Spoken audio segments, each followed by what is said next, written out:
Whew. Good evening, everybody. We are out here.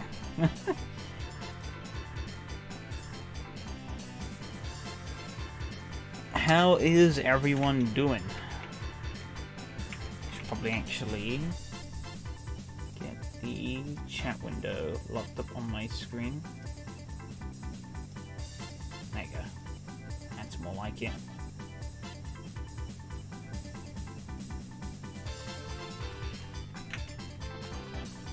Hey Novo, how's it going? Let me find the epoxy music app. Turn that down. Don't need that up. Oh, welcome. I was quite late finishing work today, so I'm like trying to catch up. Didn't even make a new thumbnail for this stream. Do that afterwards. That's a later problem. I said Nova over here so he could complain about James's dead load. So. Fair enough. Yeah, rip James's load cell.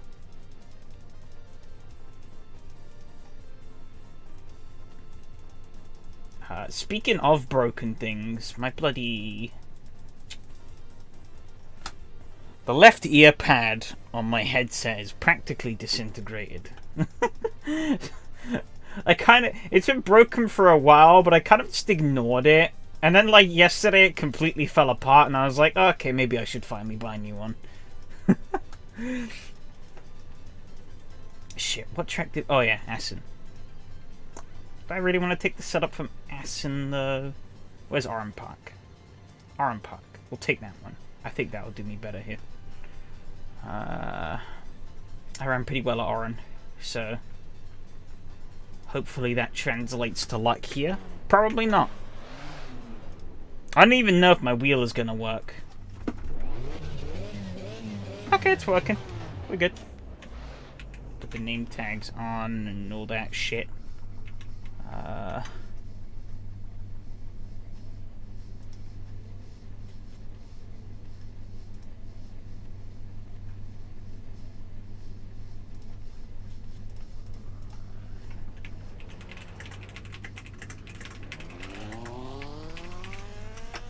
Apparently there is a, apparently there was an issue with the Slowbros earlier server, but I can't English, holy shit. Apparently there was an issue with the Slowbros server earlier, but it seems to have resolved itself.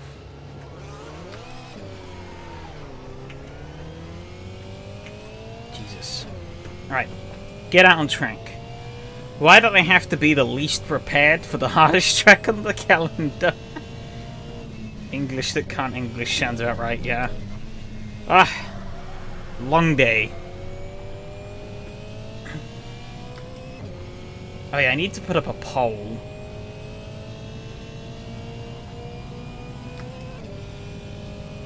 I don't need to, but I want to. Oh. I tried something stupid. It didn't work. Ooh. Crikey.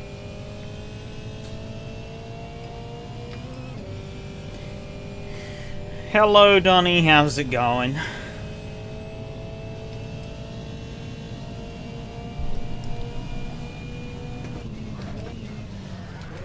Oh, locked up.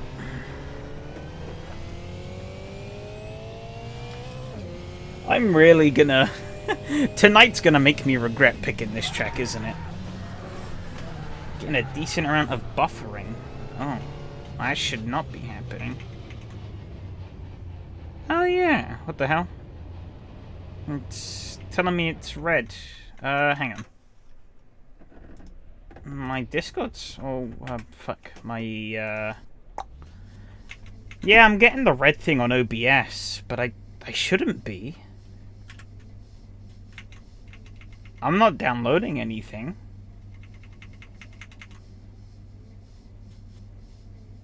Yeah, even YouTube's telling me. Hang on. I'm gonna quickly restart.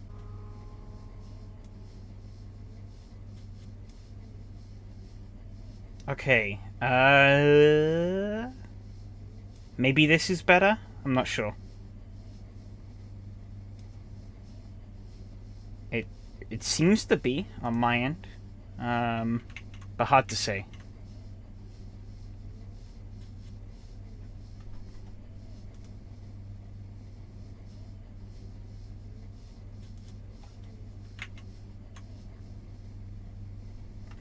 But yeah, no, OBS was saying I was only transmitting like 500 kilobits or something like that. But it's now up to like 5 megabits or so. So it should be better, I hope. I pray. All I did was stop and start the stream, so I've changed nothing. But it seems to have done the trick, so I'm not complaining. I'm gonna blame my internet too. But yeah, I'm supposed to have 500 megabit as well, so I don't know why OBS was only picking up like 500 kilobits.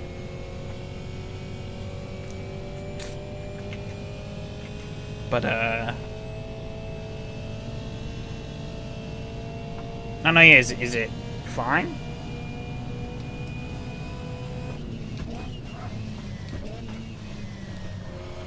Because OBS is telling me everything's good, but I don't know if maybe YouTube's still trying to play catch-up.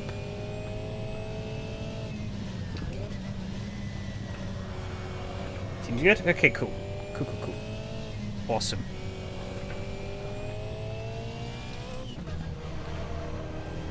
Why did I pick this track?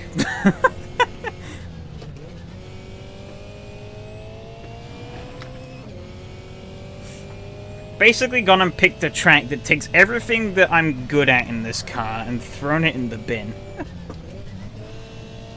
No practice, never races, track, don't ever set up, I'll jump in the race just for fun. Fair enough, I'm practically going to be doing the same, Stuart. I'm just reusing one of my old... Oh, shit. I'm reusing my old setup from Oran Park, and it seems to be doing the trick. Mostly. And even though I picked this track, I don't know where it goes. I drove, like, a couple of laps of it when I picked it, obviously.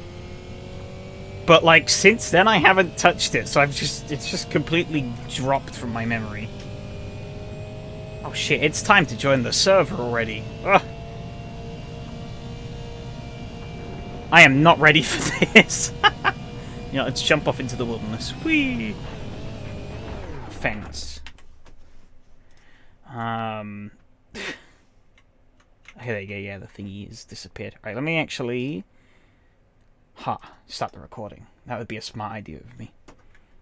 I like to both record and stream. In case one fails, I can always lean back on the other.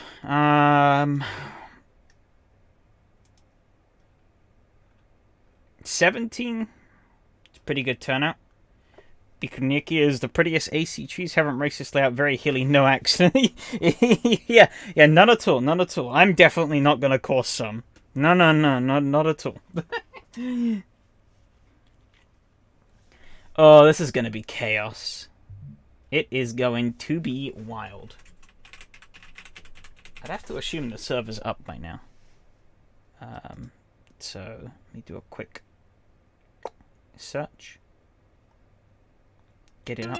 Yep, there we go.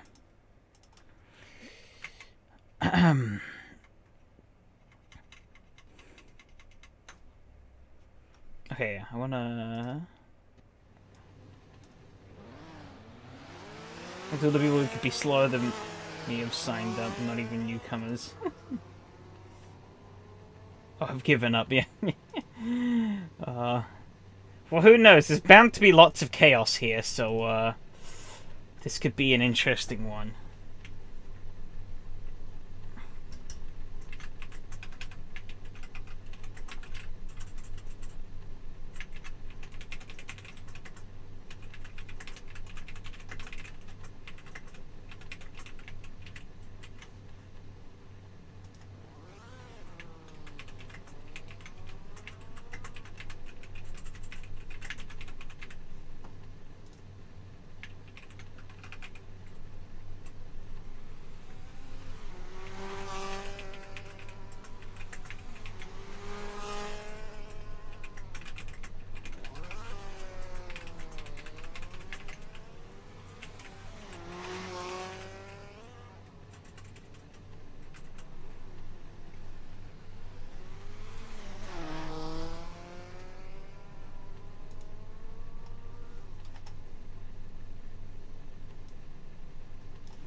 Poof. Can I hide this pole? No, I have to end... Oh, okay, there we go. Voila. Pole is up.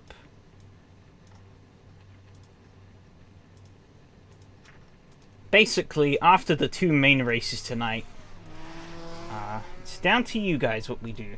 Do we bother doing the GT3, given that we missed last week because no participation? Or do I just crash out and we crash, literally, in some NR 2003? Because, I'll be honest, I don't really know if I can be bothered to do the GT3 later. But, I don't know. People want me to do it, I can. It's part of the usual programming. Had to look at where the track... Where in Latvia the track is and wow, it got the city surrounding it.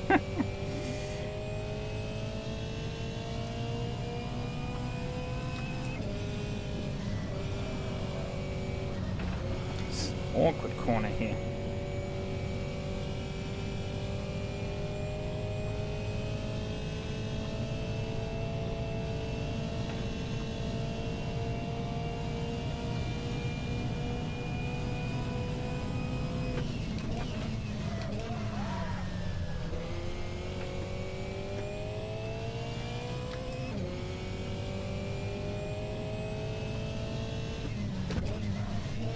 This is kind of like that hairpin at Riverside, you have to brake over the crest.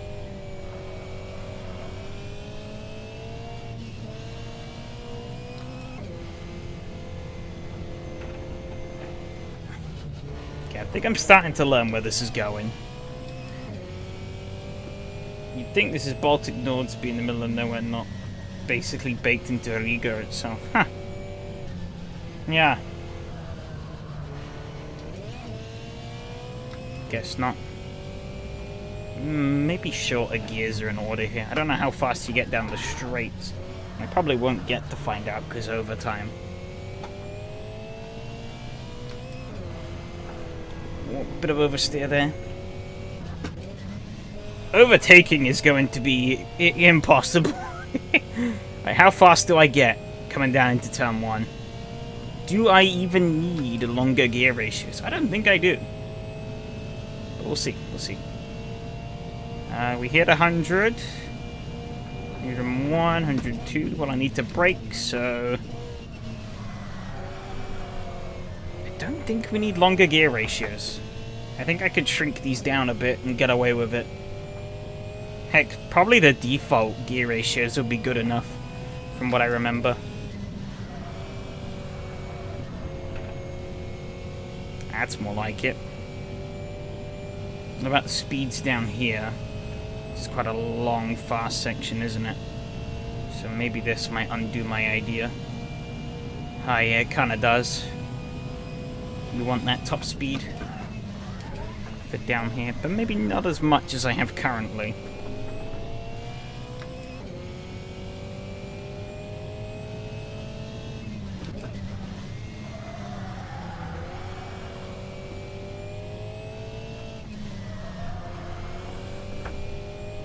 Setup feels quite nice though.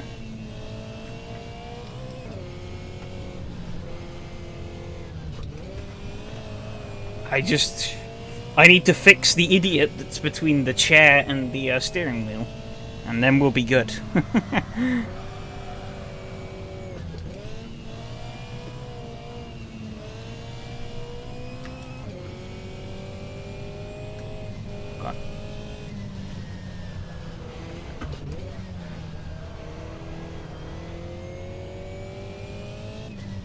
No, almost made it to the lap.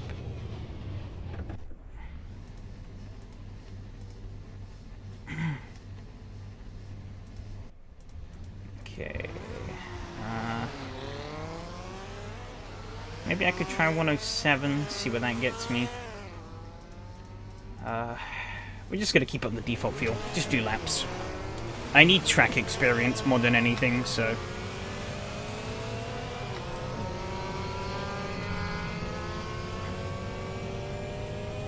My main focus is just going to be getting myself ready for the race. I don't really give too much of a crap about qualifying. Well, I should, because it's going to be really important here. But, yeah, it is an interesting track. There are quite a few layouts here. But I decided for the finale, I'd go for the tightest and twistiest one. Just to kind of throw a bit of a spanner in the works. That was my kind of thought process behind it. A lot of the other tracks that we've been to in this car have been a bit more open, a bit more fast and winding. So we tighten it all up for this final round. In one final challenge. I don't even remember how the championship standings are looking. But I think I need to beat Yari. I'm not to win the championship. I'm not in contention for that. I think that's definitely between Matteo and Yannick. I could be wrong though. No, I think Matteo missed last week. Yes, I think. I don't remember who's. I think it's Mattia, maybe? I've completely lost track of this championship. All I know is that I'm really close on points of Yari. So theoretically, I need to beat him. Easier said than done. But we're going to try. I'm going to let Max and Mark get a bit of a gap here.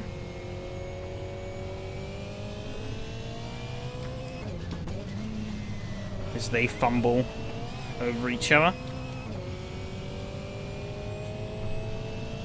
But the only time I've raced this track before today was in Donny's championship in the PV Longhood, which is the Panos LMP 900.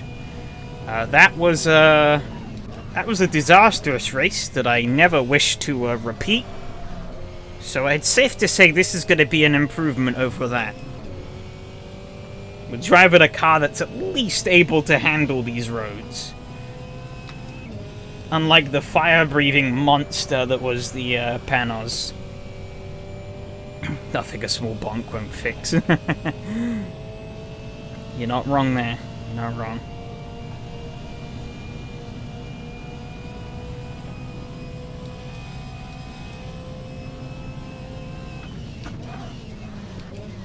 I had the exact opposite experience. It was a complete disaster. I think I was like 2 laps down at the end of it. I could not keep that car pointing the right way to save my fucking life. Oh, traffic. This is going to be fun. This is the last thing I wanted to run into on my qualifying lap. And I fucked my qualifying lap. Amazing. Amazing. Yeah, I'm going to go back to the pits. I'm just going to... Perfect. My idea worked. Everyone seemed to be in that one part of track. So, go back to the pits, come out again. Easy gap. I now have all the space in the world to work with. Unless some schmuck comes out of the pits ahead of me. Alex isn't too far behind, but... it's fine. He should be far enough behind. Otherwise, that gap's just growing bigger.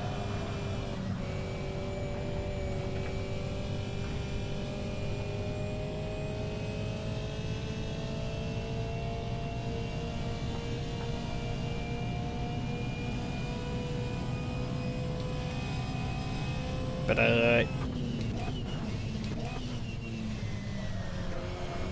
yep, after this, I guess I can do the series reveals in a sequential manner, maybe.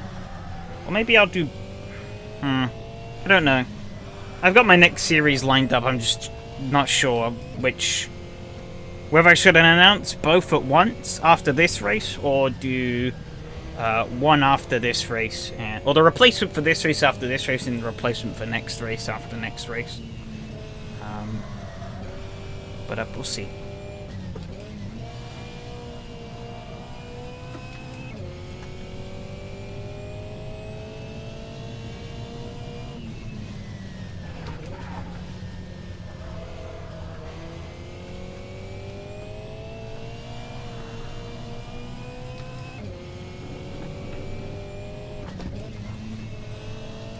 Actual qualifying lap time. See what we can do. Gonna miss this little Skoda though. Awesome car. Had a lot of fun racing it.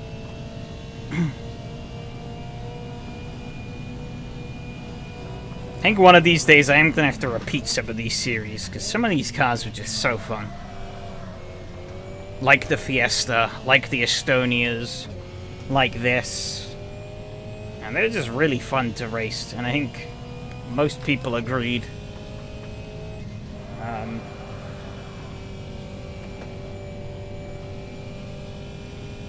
But yeah, obviously can't bring them back too soon. Otherwise, people would get bored of them.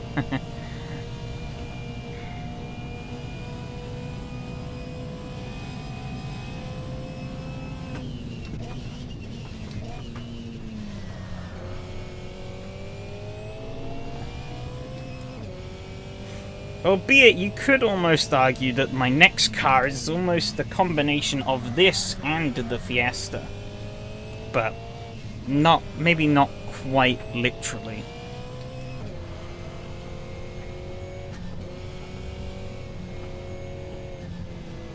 I don't know how you do this section. Just wheeling it through and hoping for the best. Oh, that corner's awkward. Oh, almost put a wheel on the grass, Jesus. There's Michael up ahead.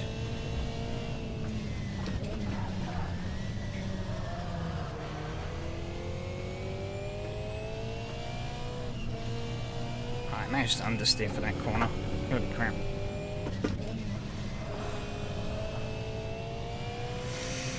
Whew.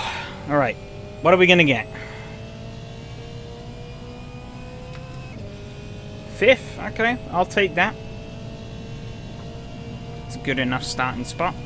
We can maybe do better this time around though, so let's keep going. Definitely brake later into this corner. I can also pick up the power earlier as well. Yannick with a 153. For Paul. Mattia with a 153. 10th and a bit quicker. He snatches pole again.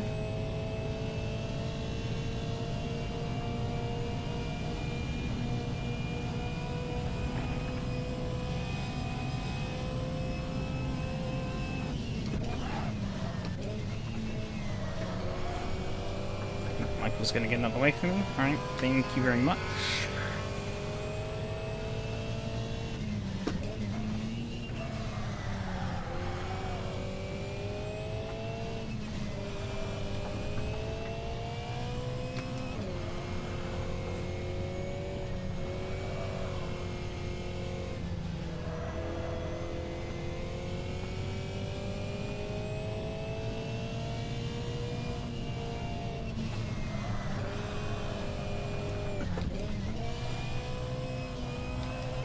I should have stayed in 3rd.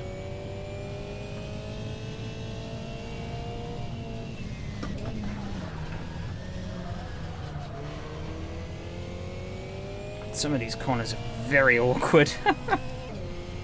I'm going to go 53 seconds. Okay, we should be able to get one more lap in. It's good. Thank fuck this isn't race room and they just cut you short when the timer ends. So 53 for me, but quite a way off still. Up into 4th though now. Try braking a bit later into here. A bit more aggressive on exit. Mihal down to a 52. Can Mattia match him? He can, and he goes faster. Down to a 52.4. Ooh.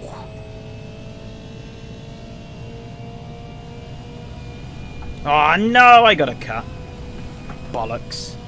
I got a little too eager with them cuts. Yari down to a 52 as well. Yeah, I don't think I'm beating Yari this race. Unless something bad happens, but I'm more in the danger zone than he is, I'd have to say.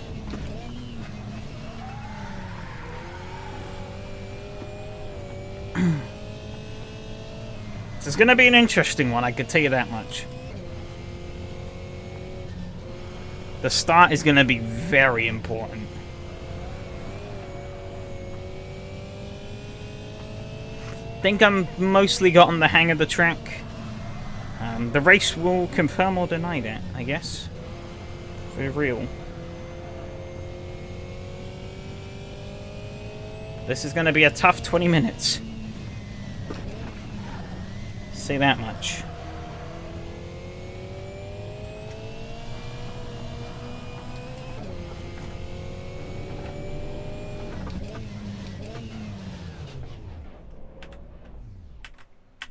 Oh, don't want to get Michael. Hopefully I'm not in Michael's way there. 25 minutes on that fuel load. Okay, well, I'm fine with that. Fifth, Ilmari is ahead. Mihao, Yari, and Mattia. I outqualified Matteo, damn. Okay. Miko, Hanu, and 2, Handy, then Robert, Alexi, Max, Michael, Alex, Stuart, and Evgeny. Wrapping up the field. This is going to be an interesting one. There are a few drivers that are out of position.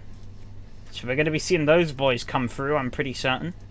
I'm quite happy with what we have, so I am just going to save, and we're going to roll with it. We can change the brake bias from the car, that's good. So if I feel like I want to change the brake bias in the race, we can do so. Just for the Luck Nova, I'm going to need it.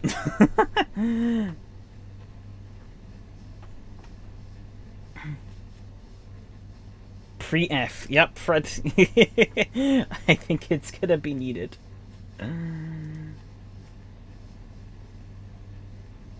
Pre-F is going to come in quite handy. Methinks. Alright, here we go. Lights are on. Let's engage gear.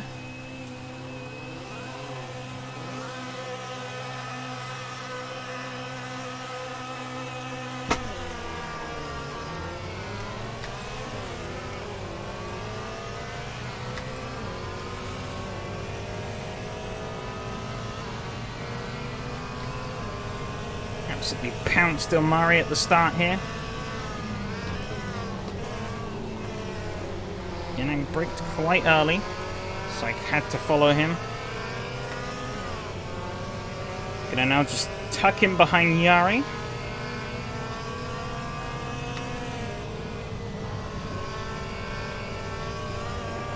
Aim for the white car. I'm not gonna kill him. Not that evil, Fred.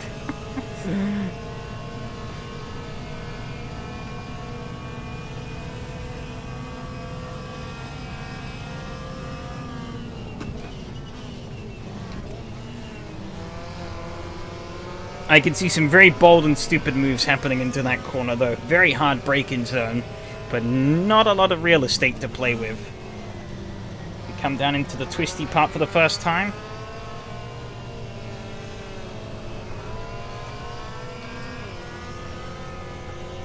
Learn from these fast guys what the hell they're doing.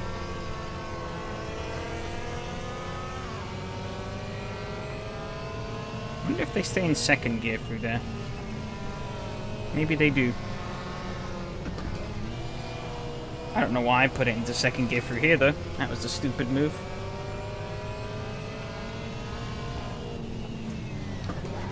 Ooh, I almost punted him. Now you're sounding like James.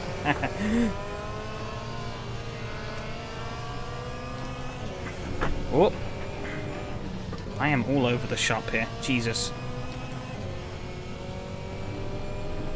However, we pulled a gap from the cars behind, lost time to the cars ahead. Being in a bit of a no man's land is not a bad thing here, so I'll take it. We're currently running in 4th, which is way higher than I ever hoped to run here. So, I'd say at the moment, things are going pretty well.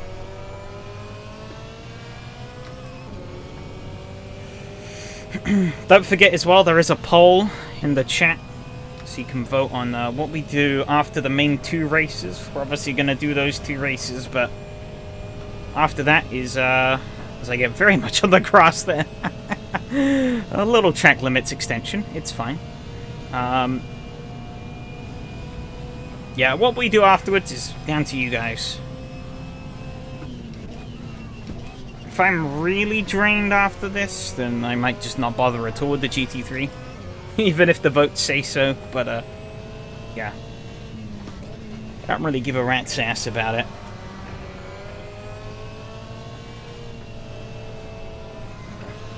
But it's there if people want me to do it. I should have shifted gears. I didn't.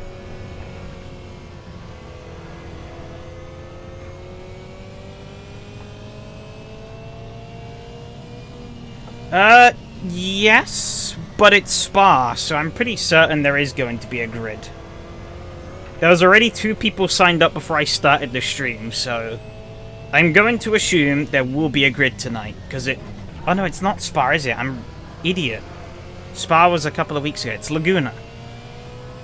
But still, there are a couple of people signed up, so... We should have a grid. Yeah, no. Yeah, I was meaning GT3. I'm an idiot, though, and got him muddled up, so... Oh, that was a 52. Holy shit. Yeah, no, I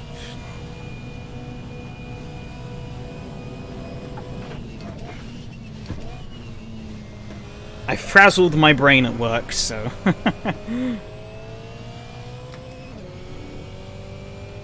Matteo has been released from the pack behind her. That's a worrying sight. He might be able to pose a threat to me later on in this thing, if I'm not careful. He probably will. I mean, I'll take a top 5, but the higher the position, the better, right? But yeah, I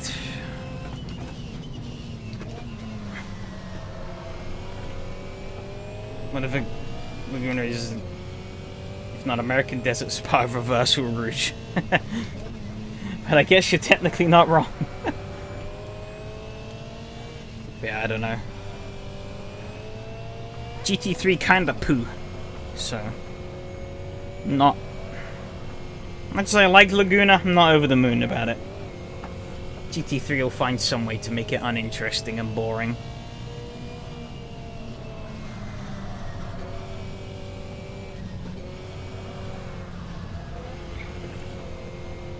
And that's why I put the question mark there every week, because if anything, I was almost hoping there wasn't going to be a grid for the GT3 races. Kind of just did them because they were there, but no. The community doesn't seem interested in doing them. I'm not really interested in doing them. What's the point? For something a little more interesting, then maybe, but GT3, nah.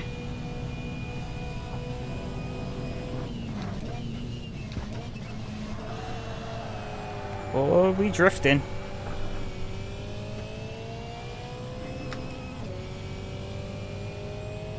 I think GTE would actually work better, to be honest. I think the problem with GT3 is that it's been so diluted in SRS at this point. Because it has been in every single series for the past, like, 3 or 4 months. It's always been there. I mean, yeah, he's moved the time slot to much later for this series. But it's still the same old GT3. Nothing's changed about it.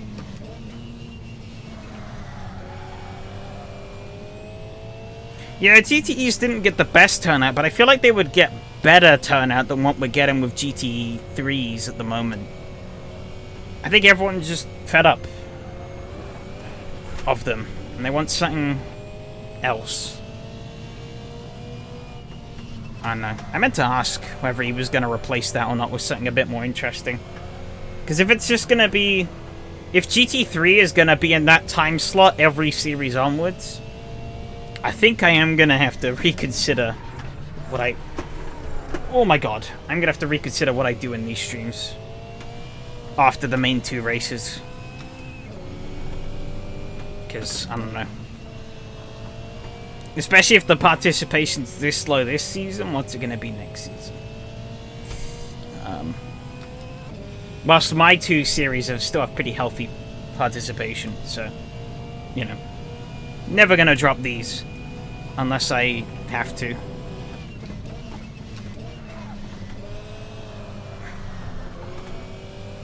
Ton of SRS about 2 years ago, and I've only raced once. Yeah, I mean, to be honest, I actually made my SRS account in 2018, and I never raced on the platform until late 2020. I entered one of James's Ginetta races, but it wasn't until late 2021, when James ran that BTCC series, that I ran another race, and then I actually stuck with SRS. And from then, it's history.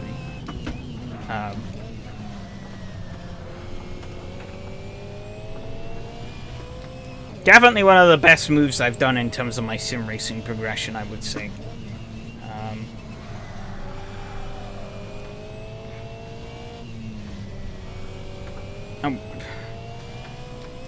Because, yeah, it gave me really competitive people to race against.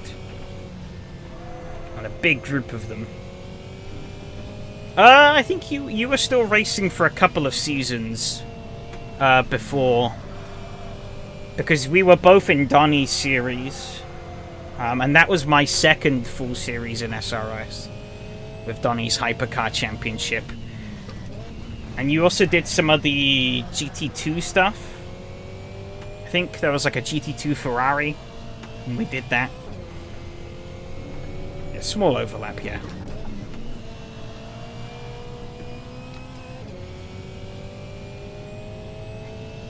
Fair enough.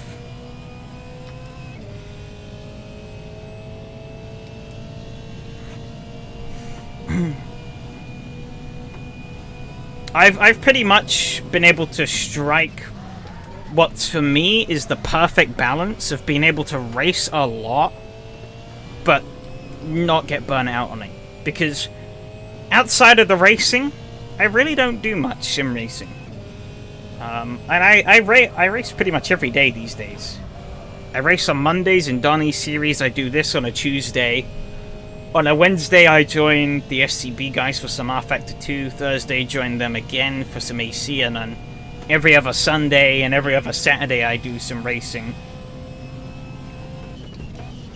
But, you know, outside of those, where I'm actually jumping to a car and joining a race, I don't do much sim racing. I just do other things.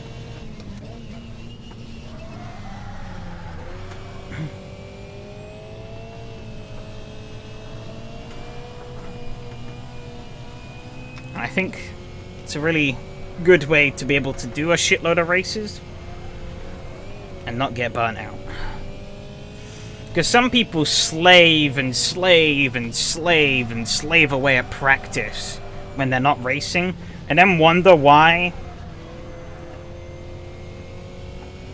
they get burnt out after like a year. Can only do so much. You're allowed to have other hobbies? Yeah, I know, crazy. Well, if you speak to Evgeny, not. He still claims I'm a wasted talent because I don't practice. But I mean, I don't give a shit about esports, so I'm just here to have some fun racing. Being moderately fast is just the cherry on top of the cake.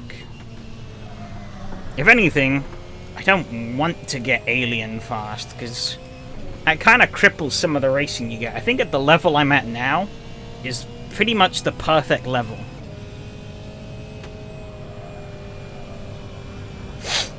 I can win races on occasion, but I'm also at the level where I'm not having to sweat my balls off to get anywhere, but I can also have really fun racing against really competent drivers. I don't mind finishing 5th, 6th, 7th, 8th. You know, as long as some good battles there. And that being said, Mateo's been on my ass for these, getting steadily closer and closer as I bottle it. Oh, I guess there goes that.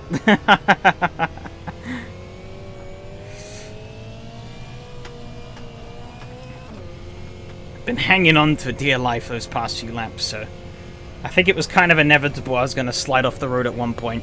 Didn't crash, though, so we're good. I think, though, now that he's got clean air, he's going to run away. I don't think I'm really going to be able to do much to catch him.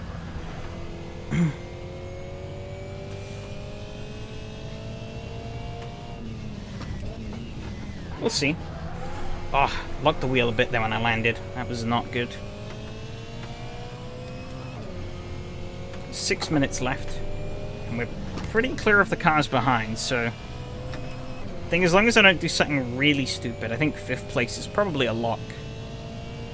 That being said, Robert is quite fast, so...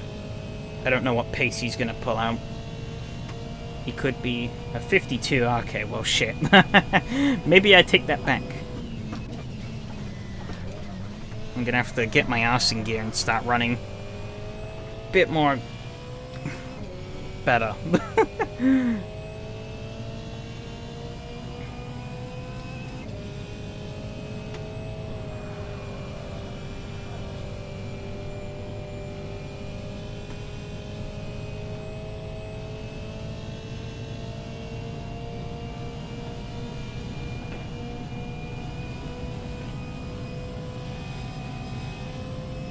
Yeah, close up to Matteo a bit there. I've got left 5 minutes 48. Okay. We have 11 minutes of fuel left. I may have put too much in. Oh well. Not like this car carries much fuel. Well, not like this car needs much fuel anyways to get through the race. So having a liter or two extra is really not going to do me in. Oh, he's gone wide there.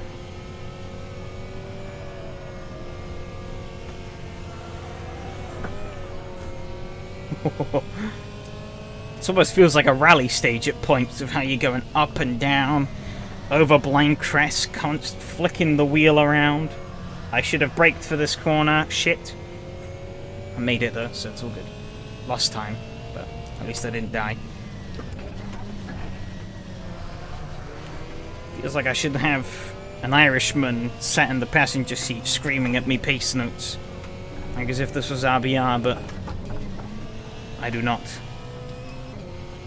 Yari sits fastest lap of the race. He's stuck in 3rd though.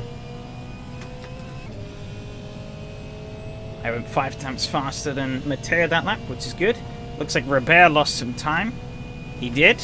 That's also good. Because I don't think I'm going to be able to pass Matteo unless he bins it. But keeping Robert far away from me is the goal here. What's wrong? Have an Irishman scream at you. I thought the English loved that. It was more a reference to my... in RBR, I have my co-driver. Well, I modded the co-driver to be... Fuck, what's his name? Some shouty Irishman, though. And everyone tells me they can't understand him.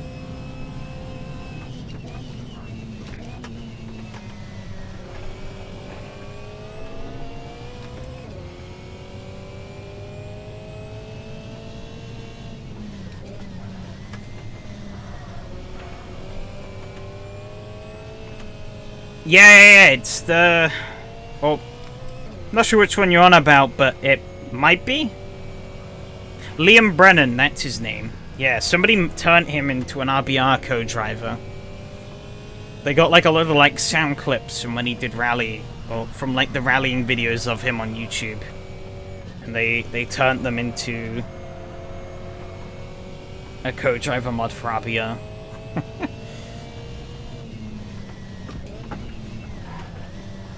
So you just have this really over-enthusiastic Irishman belting pace notes at you.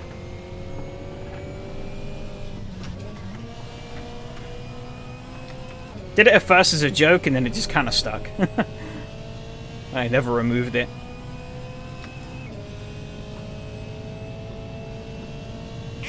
Should get back into RBR though someday. It's quite fun. Should do Dirt Rally 2 as well. Should just get back into rallying in general. That's what I should have said. Been really slacking on it as of late, but I do still quite enjoy it. 2 Irish boys doing a stage, it was hilarious. There is that one of, yeah, because that did remind me if there's another one of like a couple of Irish, yeah, there's one where they get like road rage. It's a couple of Irish lads.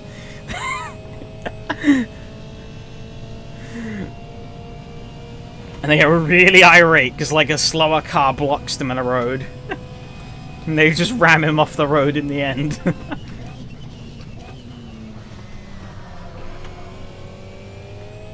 Probably the most Irish rally video I've ever seen.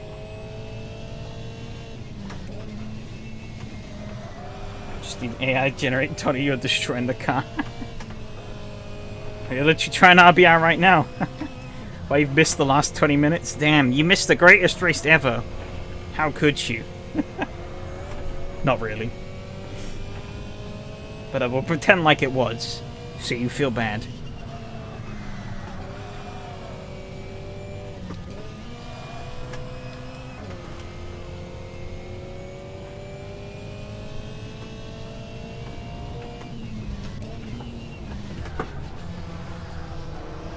Definitely should have been a cut, but I got away with it, so I am not complaining. I think this is gonna be the last lap. Yeah, it should be. See if I can maybe do anything on Matteo. I've stayed close with him. I've stayed up there.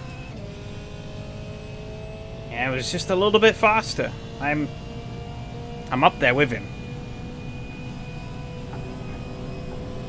It's gonna be really hard to get past, but if I can just keep layering that pressure on, maybe, just maybe, he'll make a mistake. Albeit I've just made one, so that's kind of fucked me there. Robert and M2 seem to be battling pretty hard behind, so it's gonna help me out a bit. Fire onto Tumulty's Discord, alright. The RBR is good, but it definitely shows its age. It's a pain in the ass at first, and you have to kinda... You have to go through... Well, like, it's with Rally Sim fans, piss easy to get it up and running. But to truly dial it in to where you want it to be and to get used to it, it's a bit of a pain in the ass. When you go from, like, the initial just casual, whoa, this game's cool, to, okay, I actually want to play this game properly. Matteo's been very slow. I've closed up a lot. Holy shit. He's breaking into this... Is he trying to, like, back me up or some shit?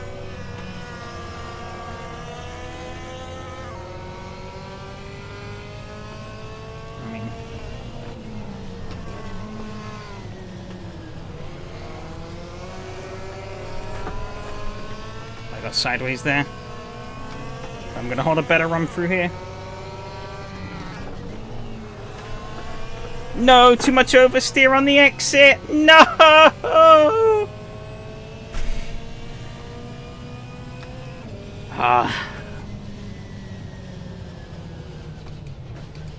I sent it too hard into the final corner. Sent it too hard into the final corner.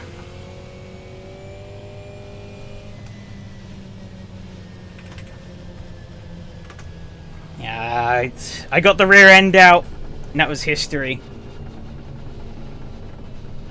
Maybe, just maybe, could have dragged him to the line had I not have done that.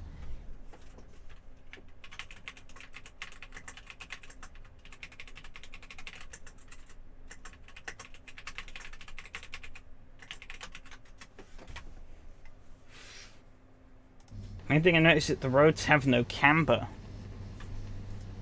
I guess in the base stages, maybe not. I don't know.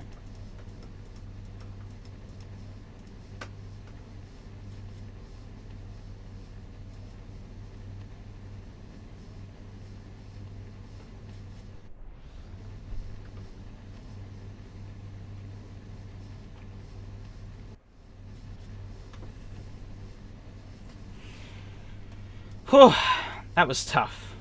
That was tough. But we survived. We survived. And I'll take the P5. Could have maybe been more. But I don't... I think that's good. Good enough.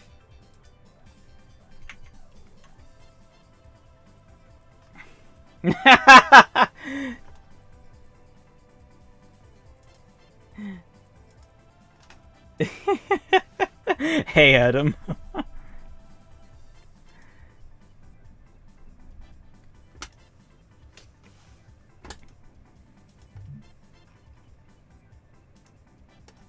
Alrighty. Alright, we're registered. 8 people signed up for Spa. Yeah, that was good, Mateo. Yeah, whew. Fucking tough, though. I don't know how I held it together, that race. I went in with basically no prep at all, and just kind of prayed.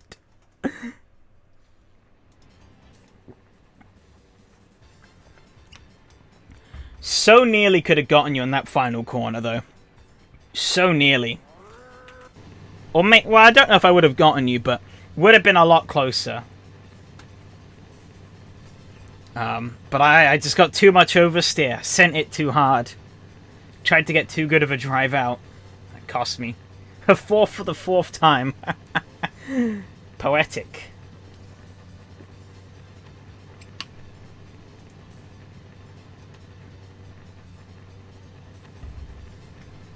The question is, did you finish 4th in the points?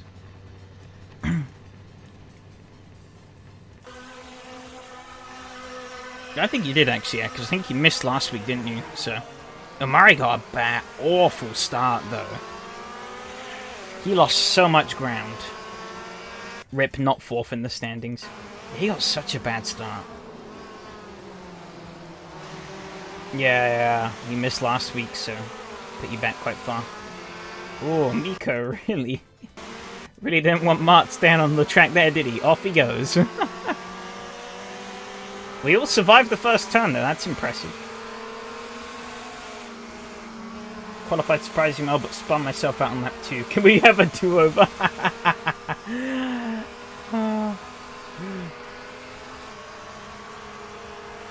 Hey, Alexi, how's it going? That was fun. It was very challenging, though.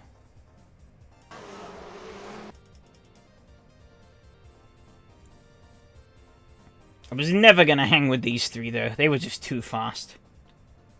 Still a bit of flickering, but just blowed over the potentiometer.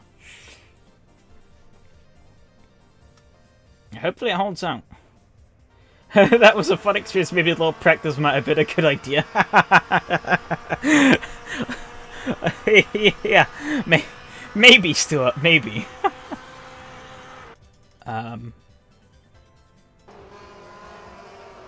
Maybe +2 positions for Michael. Hey, Miha, how's it going? How did it go for you? I haven't seen where how the top panned out. Yeah, I'm just looking back at the replay. So it seemed like you had a pretty good run there. You 3 were just too fast, on another level to the rest of the grid. Only finished lap down. Oh no.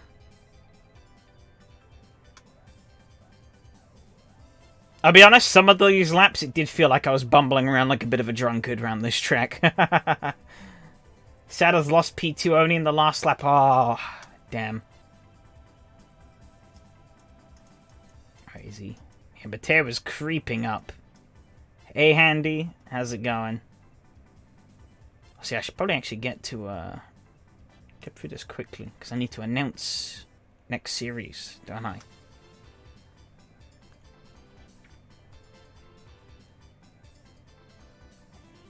Yeah, this track is quite nice. Very hard. But it's a track that's hard to get right, but when you get it right, it is quite rewarding. Really unlucky he was in the blind spot. Alright, we'll take a look. I wonder who made it, Adam. Definitely not, Obama giving himself a medal. Similar to this series for the next, it's a bit different. But, we'll see, we'll see. Can't always do this car, as much as it's awesome. We got a bit more power, a bit more, well, significantly more weight, yeah. Oh, it's running a bit too hot here. Over the crest, and rear end was like, see you later. Saved it, though. Virus livery.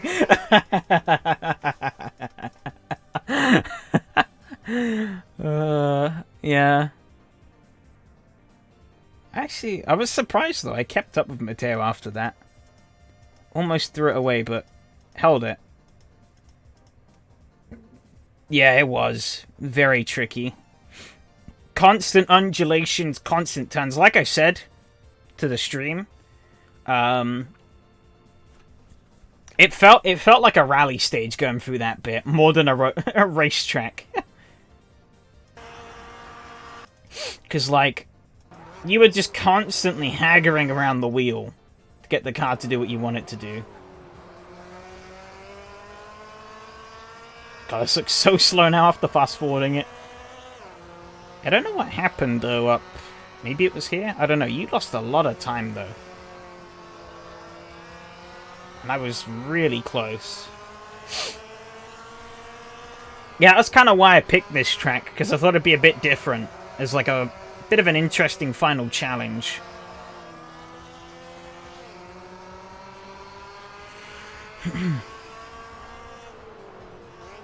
Oh, you're taking it easy. Fair enough. It's very hard to pass here, so yeah, pretty much what you had to do. You're too easy for your liking. Yeah, really all you had to do is not make a mistake, and you'd get it. But I think here, maybe you should have put the foot down a little bit more, but in the end you didn't need to, because, whoops! I think had I have pulled that off, I could have held a lot more speed on the exit, but fucked it. So, is what it is. P5 is way better than I was expecting, and so I will happily take it. Right, Alexi. Last lap, turn 2. Before the start, I thought take it easy lap 1. I was going too wide at the curves and the hilly bit. Sounds about right. Right, let's see what happened. Oh, tragedy. I think out, yeah. Oh, yeah, look, if you look from, I don't think Alex is triple screens. So you simply might just not have seen him. Because if you look here, only thing that tells me Alexi exists is that red triangle. I don't know what screen apps he has and stuff. I don't know if he has a radar, then maybe it's a bit more suspect. But well, not really suspect, but a bit more clumsy. But yeah, in that case, he. Car is there, but car gone. Vanished.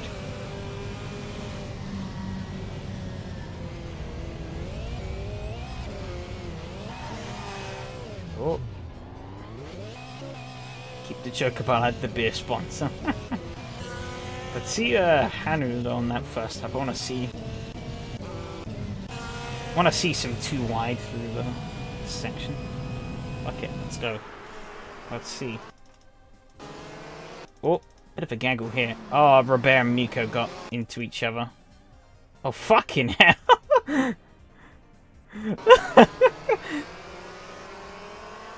Optimism at its finest, but it worked.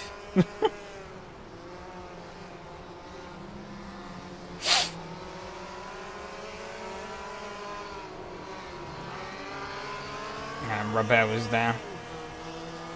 Lost time when I'm fastest corner touch grass. Makes sense.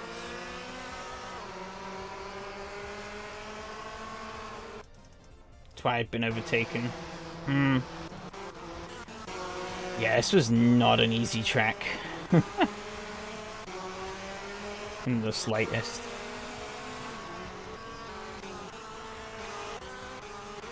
See, I guess Yari was on your gearbox for the whole race. Oh yeah, he was. He was not gonna let you go. Well, let's see, how does he do it? Oh, you tried to block him off, but he forced his way in there.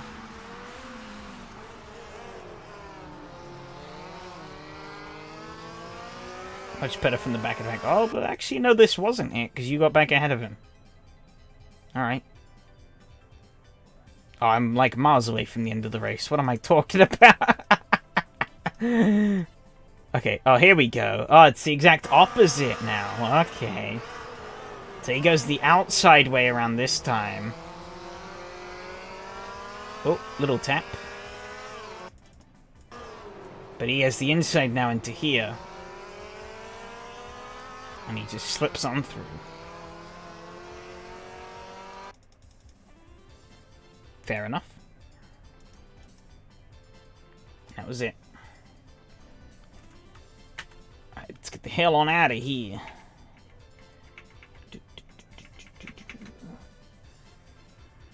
Yeah.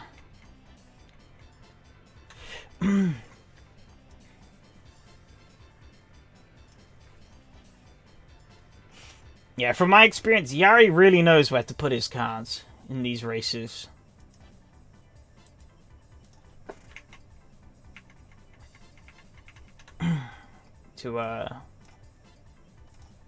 I've had some really tense battles with him. Right, let's bring... Shit. Get the window up. Haha. Looking at the Taurus pack is not what I want. Also, I haven't had a chance to read your message yet, Stuart. But I figured what it's going to be about, so I will announce that in due course. Which I'm sure everyone's waiting for, but I just want to take a quick look for the results first. Mattia wins the race. Over Yari, Mihal, Matteo, myself, Robert, Marty, Evgeny, and Michael, Handy, Hanu, Alex, or Max, Alex, Alexi, Miko, and Stuart. Ooh, Miko lost a lot of ground there. Yikes. I think he might have been the Kaiser on the map. Yeah, it's okay. I get ignored at home too.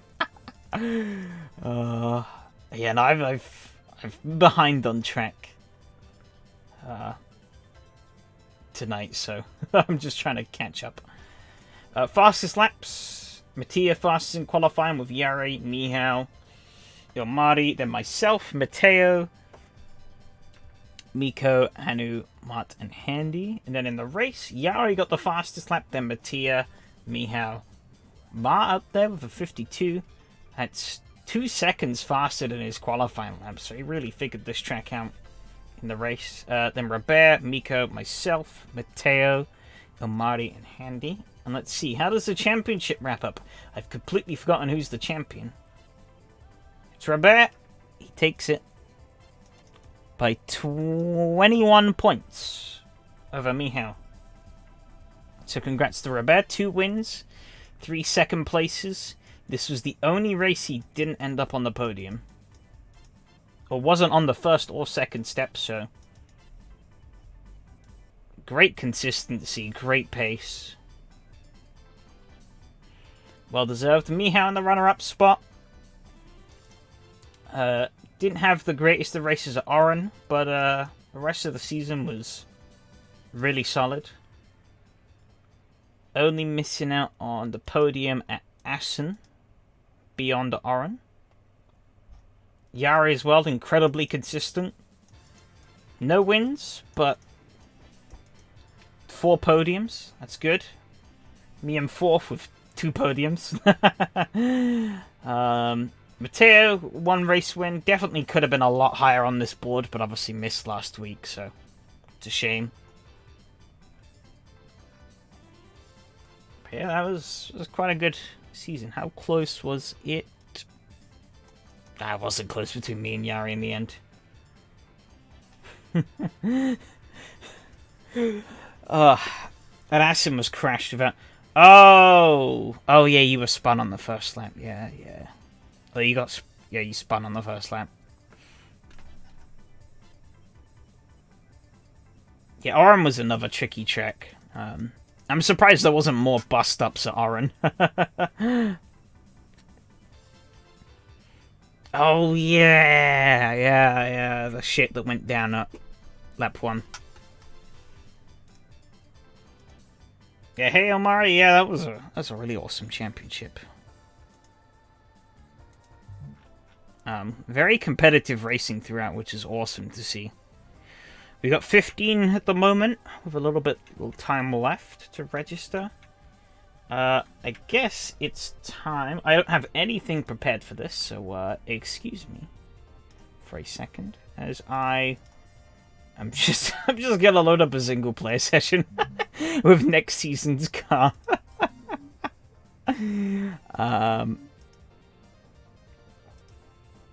So another one of over the weekend, beginning of the week. Tried a little Skoda practice earlier, but felt bad. Oh, unfortunate, but at least you were still able to race, and I assume you had a bit of fun. And Russell 14 second to his one race crash by lap car. Ah, unfortunate. Felt better later, but could have used a bit more practice. Fair enough, yeah. Is it the Nissan Leaf? No. It's like the opposite of a Nissan Leaf. Well, maybe not quite. Let's get rid of that. Poof.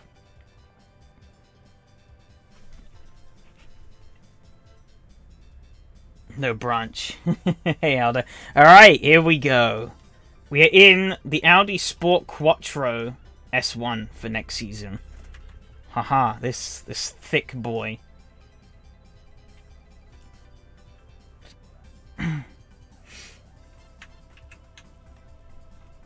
It's heavy.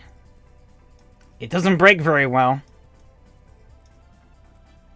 It's got four-wheel drive, a reasonable amount of power, and it gets pretty sideways. So I think this should be quite fun. However, I will point out one thing. Let me bring it up. These default tire pressures are a fucking disaster. Tor Poznan is in the season. I made sure of it this time. Tor Poznan will be a track. As we tested last week, I had a lot of fun with that. But yeah, big tip. Drop those pressures right the way down. They are so high, it's ridiculous. It feels like you're driving on balloons. But once you drop them down, it feels a bit better. But yeah, I think this is going to be quite fun. It's not quite the fire-breathing monster of its Group B counterpart. But it's still quite an interesting car to throw around. You know, we can do a quick lap here. I really don't have time to do it, so actually we'll do a couple of corners with these massively overinflated tires. It's four-wheel drive. So yeah, if you're not careful on the throttle, you will get a wash of understeer. But I think in a way this is almost like we took... This is basically the combination of the... I've gone too fast. Shit. We're in the gravel. But that doesn't matter, because I need to get out of here anyways for the Formula 1 race. But yeah, it's basically... If we took the 8.6 and we took the Fiesta WRC and mushed them together, that's effectively what this car's going to be. Hopefully, my performance is going to be more on the Fiesta WRC than the 8.6 Championship, but we'll see. Alright, stop the Ridge Racer theme. That's been looping around for ages now. Yeah, I'm hoping it's going to be a good car. I had a bit of fun throwing it around. It's got quite controllable lift-off oversteer, so should be able to get quite ragged with it and keep it safe. Alright. I can't English. Oh my god. Spa. Spa time. This is likely going to be carnage. But I'm ready for it, so...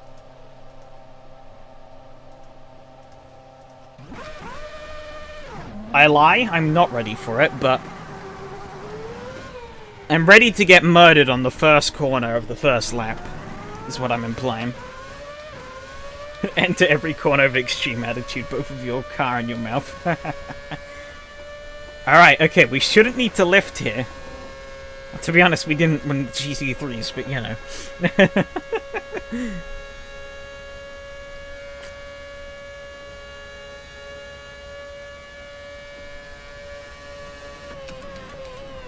Yeah, oh my god. I pushed the brake bias back too far. Whoops. That was not a smart idea. Oh, there's a car coming. I'll let Miko go. And I'll rejoin. Oh, grass. Yeah, I'll announce the next... what we're going to be running in this slot. At least I assume I'm going to get this slot again. But I'm going to post what we're running for that after this race. Because obviously we got to do this race. But, it's not quite as extreme as Formula 1, but I think it's a car that I've toyed around with in the past, and I think it should put on a fun championship. With a nice little interesting additional dynamic that we don't get much in these races. It looks like it could be good fun. Yeah, I'm hoping so. Won't know till we find out, but it's what I hope to find out.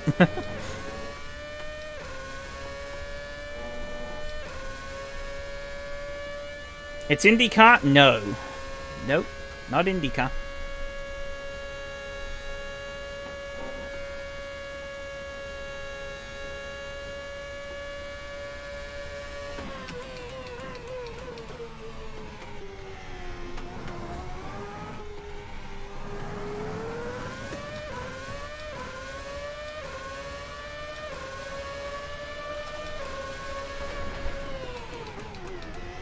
Oh my god. I locked the rear axle. Shit. I think I'm gonna be the one doing the murdering at this rate. Champ car / car? Nope, also. It's not. It's not an open wheeler. The wheels are closed. However, it does have a lot of downforce. Yuko time attack? I mean, I guess that lines up with the criteria. It's got downforce, and it's got time. It's closed wheel. Doing a gutter run? Well... didn't end so well in this car. Oh, the understeer. I mean, I am running on a full tank of fuel at the moment. Holy shit. But, yeah, also, if you haven't already, there is a poll in the top of the chat for what we do after this race. Do I bother signing up for racing some boring old GT3s at Laguna? Grid dependent. We might not get a grid, but I think from what I saw earlier, there are already a couple of people signed up, so we should at least get the 5 we need to race. Or do we go back to 2003 and I pretend that I do what I'm doing? I pretend I know what I'm doing on some ovals.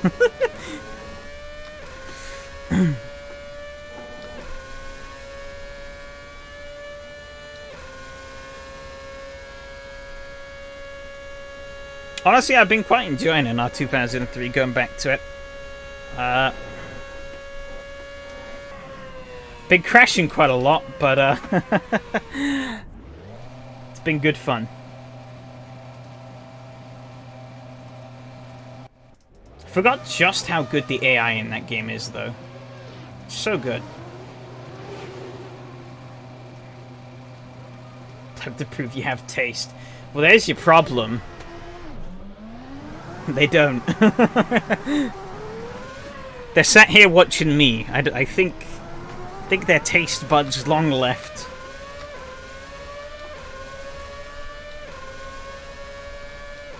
Here we go, though, for qualifying. I think I have too much fuel in this thing, but we'll see.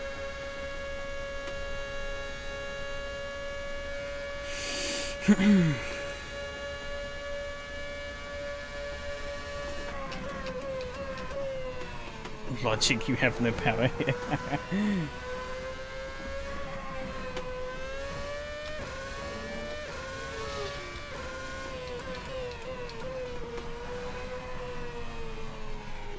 Trash taste, still a taste. I suppose there wouldn't be a podcast about it. I guess that's true.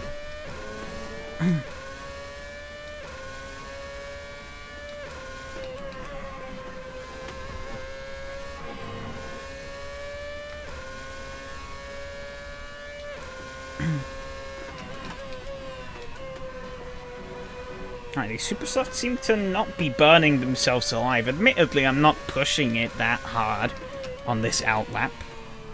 But they're not burning to a crisp, so I don't think I've made a terrible choice by picking them for qualifying.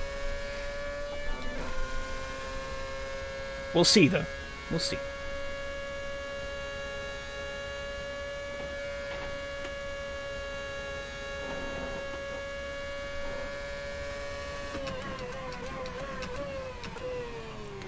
Really take it slow for this final chicane, though. Really line the car up. Try and get the best run I can out.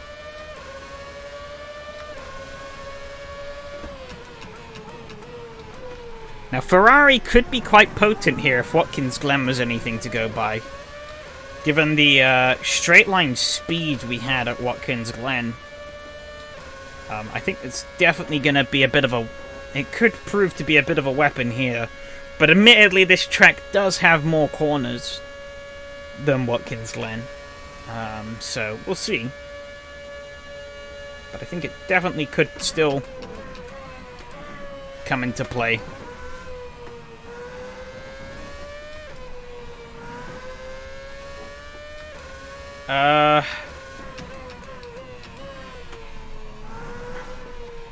Good question. It's the Step 1 variant of the road car.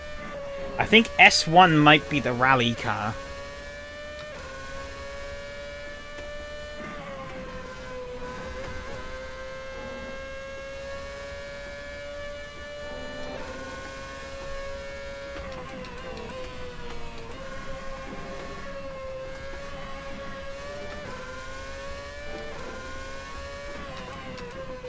I mean, if you're making a livery, you pretty quickly know, or looking at, like, the model of the car, you'll pretty quickly know which one it is, because it's the one without all the crazy aero appendages and shit.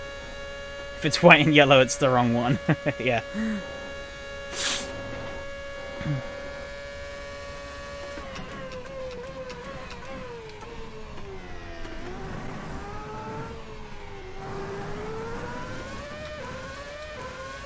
Oh, okay.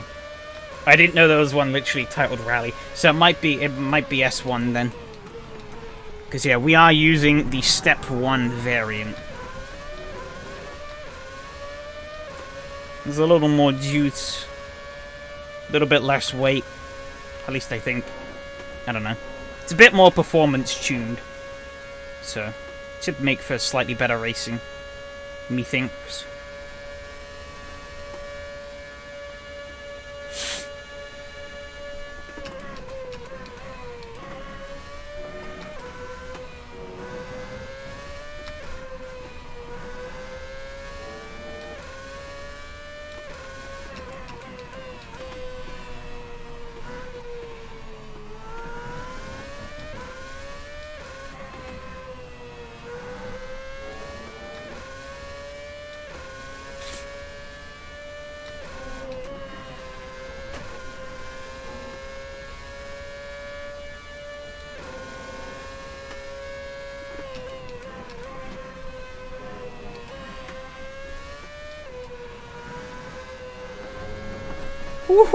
Fucking hell.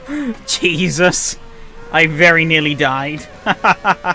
We're still up at the Delta though, so it's good. Oh. That was so spooky, I didn't have time to clench my butt cheeks there.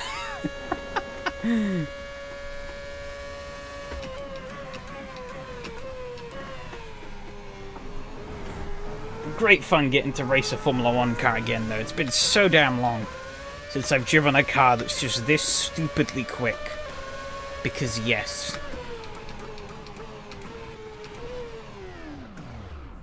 Let's quickly park it up. I want to take a lot of this fuel out, because I don't need it. We're gonna want enough for 3 laps. We don't have a lot of time, so currently set 6th.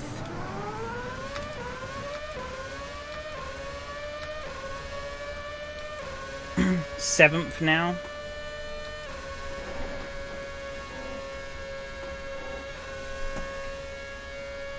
Of course, Alexi's ahead of us in the Ferrari. The 48, so I've got to cut like half a second.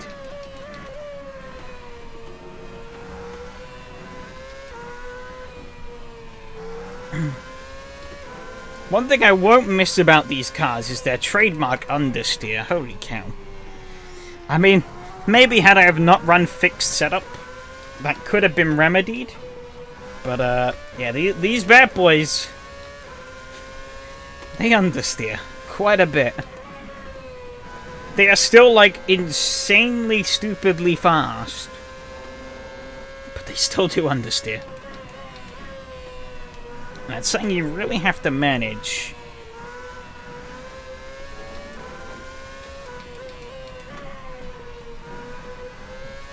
Definitely makes them a bit harder to race than, say, something like the Kunos F2004, which just has so much grip, it's just kind of ridiculous.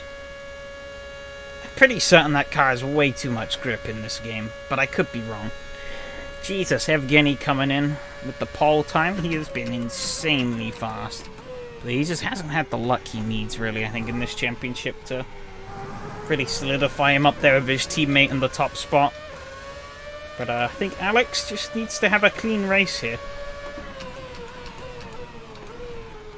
Doubt he's going to get one, but hope he does. Be nice to see him finally get a championship. Can't you power oversteer to correct? That's where traction control comes in and tells you no.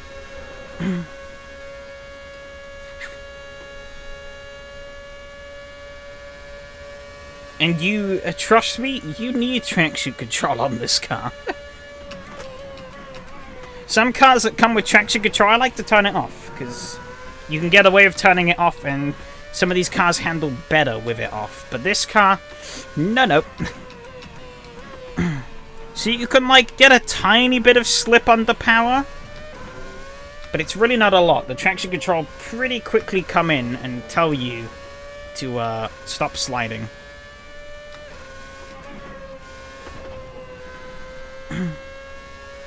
Sorry, my rally brain only knows how to drive that way. I would definitely slide this thing through all the corners too if I could, but yeah, she don't let me. Well, I found those 5 temps I was looking for. I guess almost dying, or not almost dying, saves me a lot of time. Who would have guessed?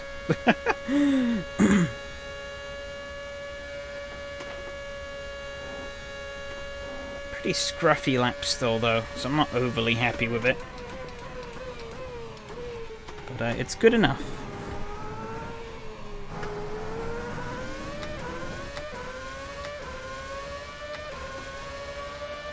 It's P10 overall! Fucking hell! You're shitting me, right? I don't have enough fuel to go. I do. I should have gone again. Ah, well. Too late now. Fuck.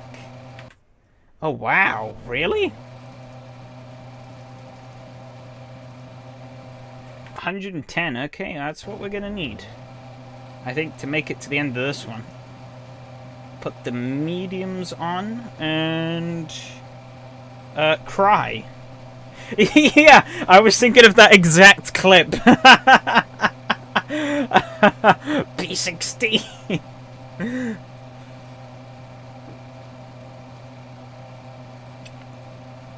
Am I the fastest? Oh, fuck no, I'm not the fastest Ferrari. Damn you, Mattia. Damn you, Max, even. Max is faster than me by quite a significant margin. Oh, boy. Insanely tight at the top, though. Holy cow.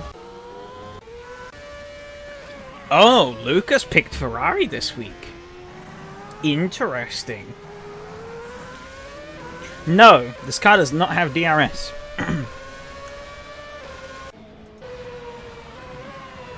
Lucas is the highest placed Ferrari. Interesting gamble, though. I guess he's hoping the Ferrari's going to pay dividends for him in the race, which it very well could. Very well could. Evgeny taking the pole with a 45.9. Holy moly.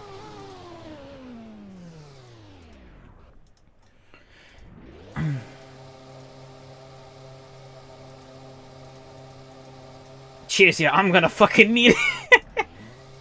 We're starting 10th. Oh, I'm actually towards the back of this pack, which is not really what I wanted.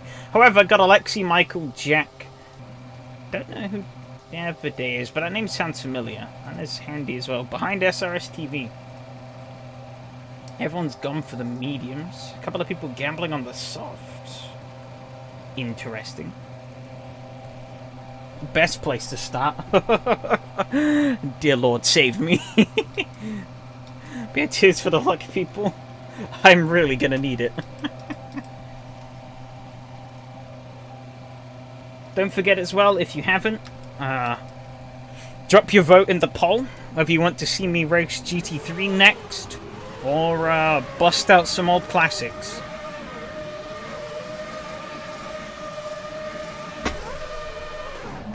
Yeah, that was not a good start. I kind of just floored it. Oh, chaos into turn 1. I expected as much.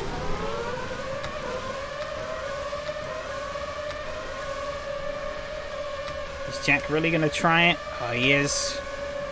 I'm just going to let it happen. There's no doubt going to be a lot of death up here, so... Wow, no? Really? Temp Phoenix in turn 1. The new key will need to warm up the F key. Well, I'm going to hope you don't get a chance to do that, Fred. However, oh, Evgeny spun. Oh no!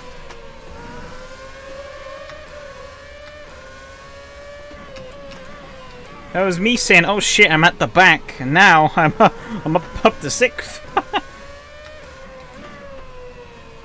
Funny how these first laps turn around, but when you go from having, honestly, it's one of the things I've liked about this series.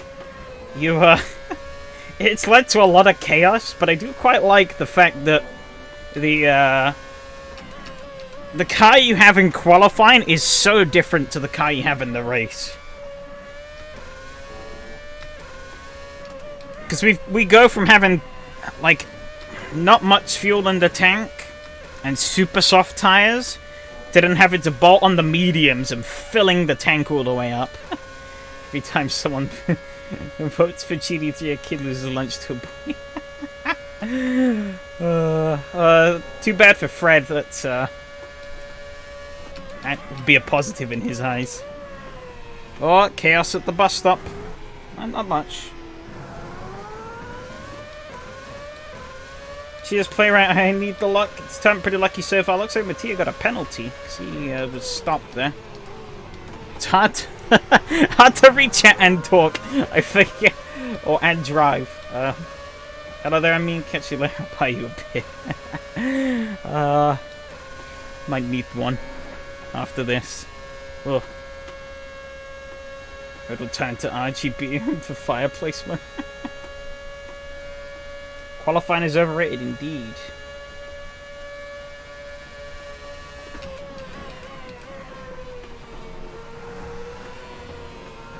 Nico got a penalty. Oh no.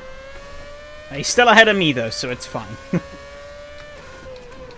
His top group seems pretty close. I don't think I'm really going to be able to do much here against them, but I'm kind of just going to exist. Oh, Mattia got very badly off of there.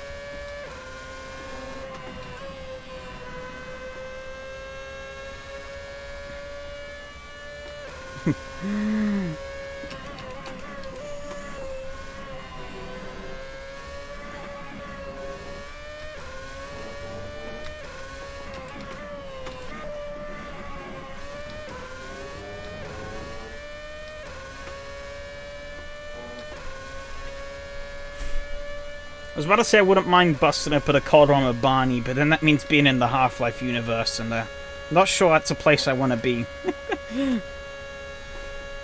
Doesn't sound like a great place. Oh no, Miko!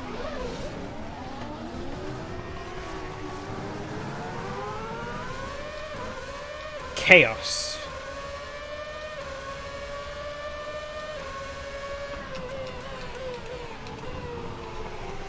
Who've I got behind me? Alexi, Lucas, and Victor. Oh boy. Matthias storming off ahead.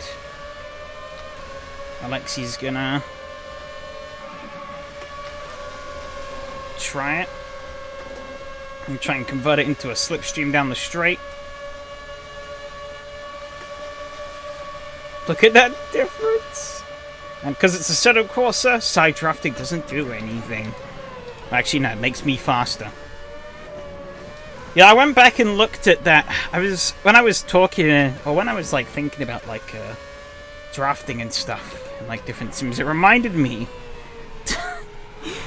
of back in the Pavey Championship that Donnie ran a couple of seasons back. When we went to Daytona, I remembered that on one lap, I came out of the bus stop right behind Lucas, and I got side by side with him because I got a better exit. And because of how stupid AC's... Oh, somebody died back there. Oh, a couple of cars died. Jesus. Due to the stupid way in which side drafting is completely broken in AC, whilst Lucas was getting the slipstream off of Matteo ahead, I was keeping my momentum on Lucas. I wasn't losing any, he wasn't losing any, like we should have been, technically, with how aerodynamics works. We were both speeding up, and I used that... Oh, I braked a bit late here. I got it sorted. God, the understeer. Fucking hell. I actually got past them both on the exit, and I was like... that should not work in, like, a million years.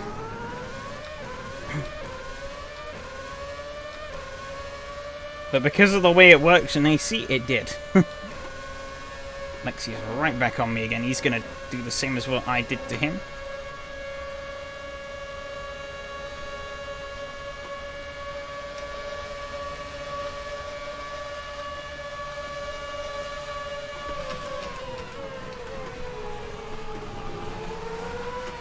Battle of the Ferraris, it seems. Yari is behind. He's likely going to catch up and become a threat. 30 minutes to go.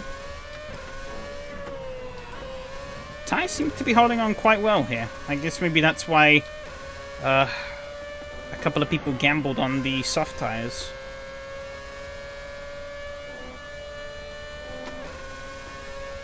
And at Watkins Glen last week, my tyres were destroyed. Absolutely knackered by the end of it, but here they seem to be dealing with it pretty well. F1 tires that last? Unspeakable.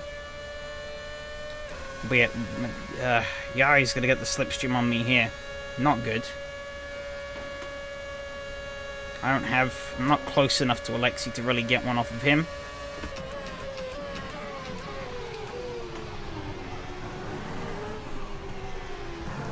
Yeah, I tried it up my inside into the bus stop, but put my car in the right places. He won't get him by.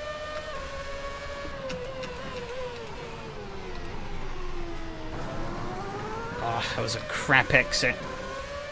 Awful. I think he's going to hold back down the hill here. Yeah, he is. He wants that slipstream down the straight.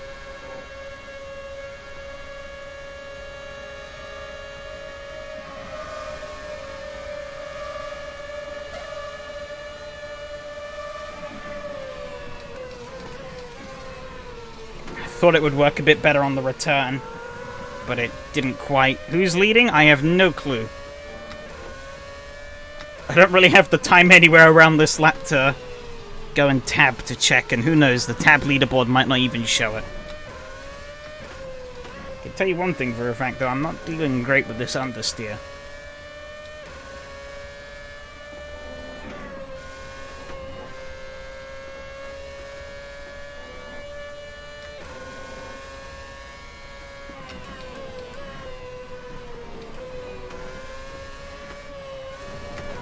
Definitely want to catch back up to these two.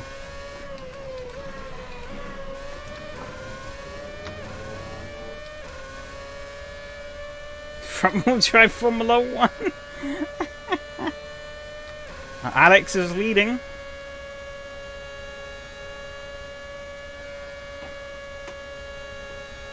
I guess Matteo is probably going to give him a good run for his money, though.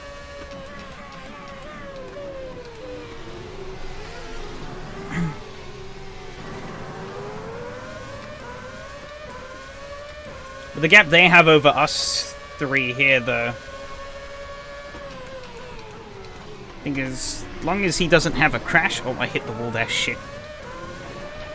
Ah, now Tony Hawk's on the curb. Fuck. This isn't going great for me. And I have Lucas behind me, who is rapid. So it's likely going to be another place lost. Coming up, so is Victor. Victor's also quite fast. They're both on their own, so... yeah, the front-wheel drive Formula 1 car. Yeah, you say that, Aldir, but there was actually a mod at one point on Race Department that was a front-wheel drive Formula 1 car titled... Nope! Bollocks.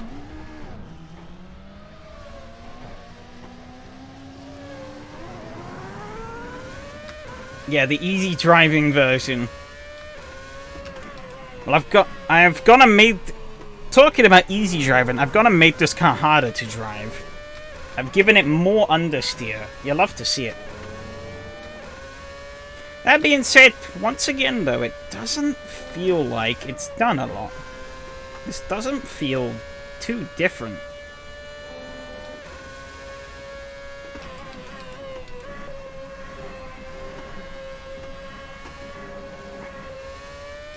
Doesn't feel too different to what I had earlier.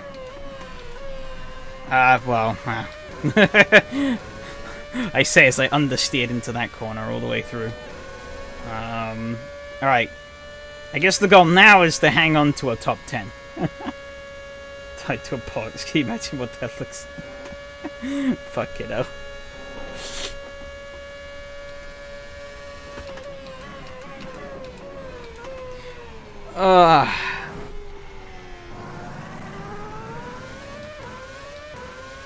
Miko and Handy... Oh, Max and Miko are like nose to tail. Fucking hell. And Miko just set the fastest lap, so that's gonna be a spot loss to Miko. Wasn't this a fixed series? Yep. It's fixed. My wing is not fixed, though. It's a bit loose.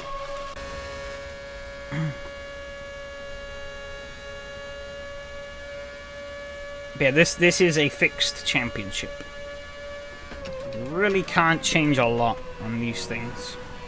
The brakes, traction control,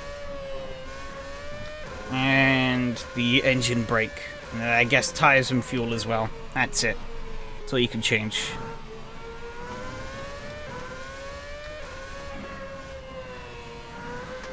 Nico is really closed in now.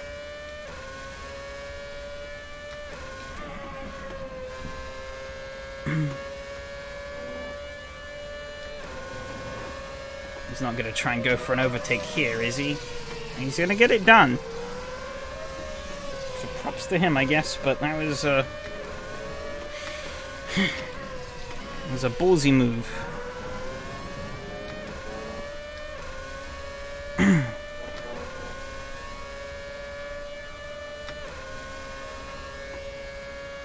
Get a bit of protection from Max here, though, as I can slipstream Miko. A lot like you're in a different class, yeah. I guess that's probably the difference between someone who practiced for this race and someone who didn't. Oh yeah, the wing is fucked. It's fucked. But, you know, can't do shit about it. Just kinda gotta live with it.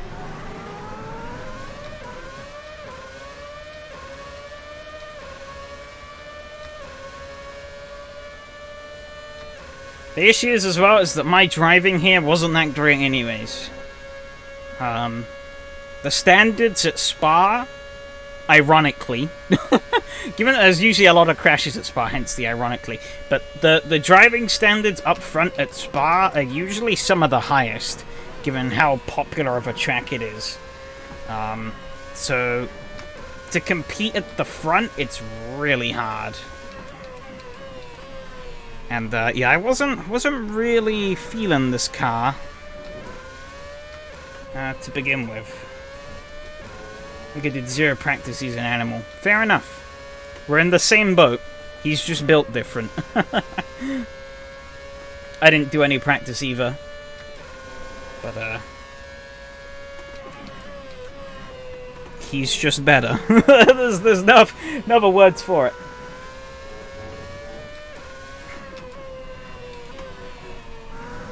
Did he not even do qualifying? Oh no, he's right at the back, wasn't he? I think. I can't remember. I fucked this up though. Max is going to be right on my chuff.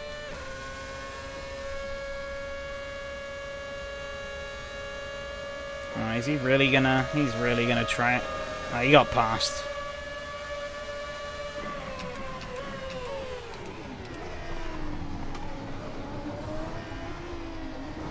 And he's closed in as well. Fucking hell, I'm bleeding away time.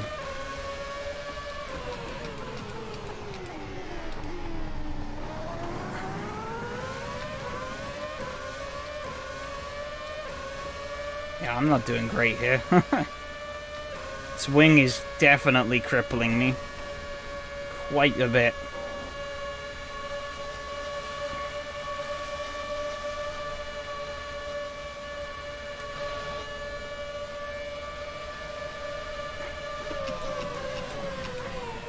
Clear Max, but he got back in that slipstream, was immediately able to work his way back past.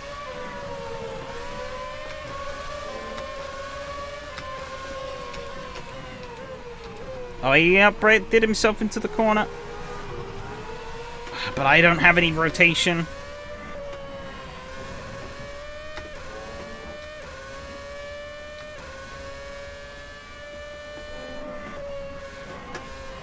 Oh, we both went a bit wide there. He might have a penalty though, I'm not sure.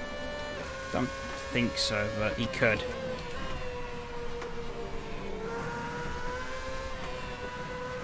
Either ways, I'm just going to be getting absolutely slaughtered through these twistier sections of the track. Being said, I have closed up enough to start getting back in his slipstream down here. This is going to be a big help. He's going to try and hug the inside. Naive son of Jim, you don't know how AC slipstream physics work. Because they are broken beyond belief. Well, he's going to really park it on that apex. That's what you get for having a fry over a red wing. Car's looking like it shops at Walmart. Yeah, it kind of is. Right, 3 minutes to go. Max got a good launch out of it that time, which isn't good for me. I need to absolutely nail Rouge. Even consider getting into his slipstream. Again, he's the next car back, but he's quite a ways away. Didn't get the slipstream.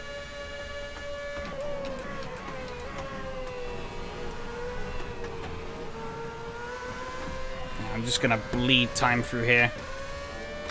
I don't really have that much of a leg to stand on this time compared to last time.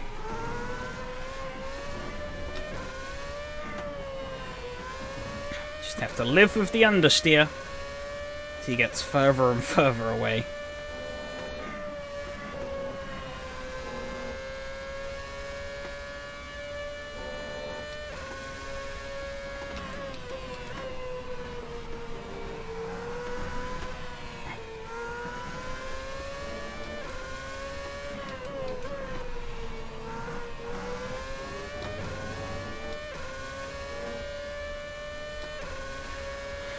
I did reel in a bit of time through there, but it's not enough. Not enough. Should be the final lap this time around. I think. Maybe one more after this.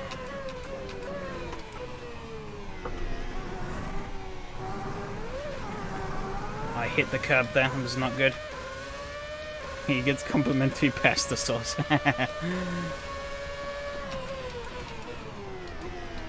Oh, I break myself a little bit there, but so did he. Evgeny is maybe not.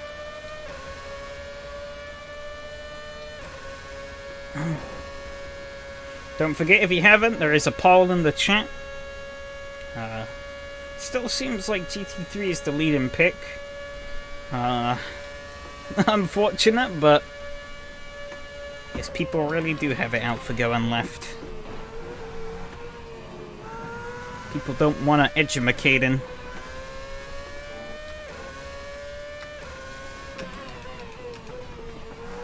Yellow flag. Interesting. I don't think it was anything. Probably just someone running a little bit wide. Like that. That would have thrown a yellow if there was a car close behind me.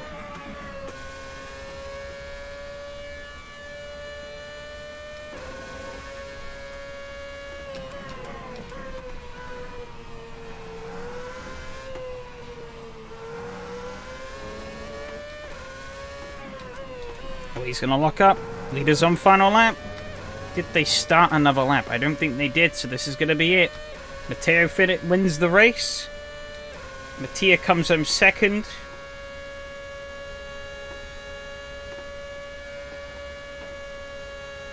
Alex comes on third. That should be enough for him to win the title.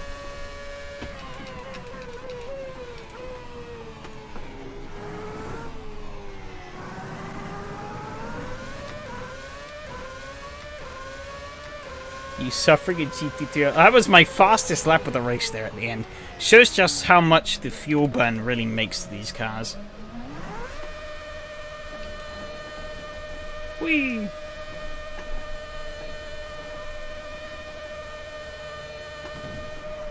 And there go the red tires.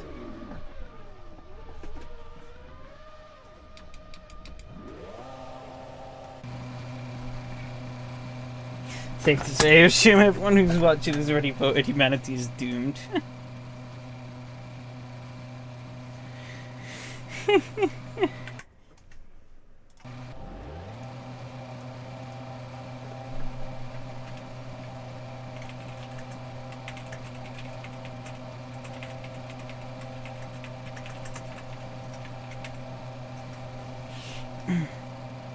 Well, started 10th, finished 10th. Top 10's a top 10, I guess. I'll take it. I'll take it. Looks like there was a bit of a beef between Alex and Matteo. Maybe explains why Alex was 11 seconds back.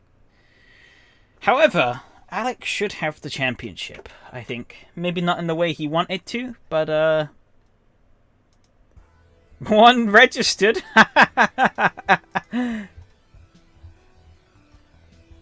He would have needed pace notes for NASCAR.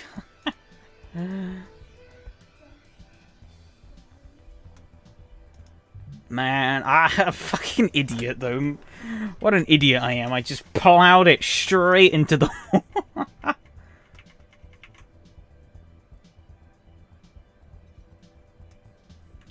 Now, if they're M5, I ain't racing. Fuck that shit. So those people who voted for it best be registering. That includes you, Fred. Best be getting in there. Time to rejoin SRS. You can suffer with me.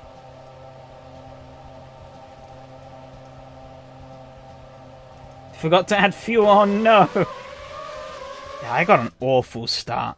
Awful, awful. Immediately jumped by Jack. Surprisingly, we all survived. However, it was here where things started going wrong. Victor Max, Alexi spinning. Forgot traction control at the start. Oh no! Oh, I have Evgeny as well. What will my Smurf account name be? Wait, it's a C from Michael. What was that start like without traction control? How badly did you die?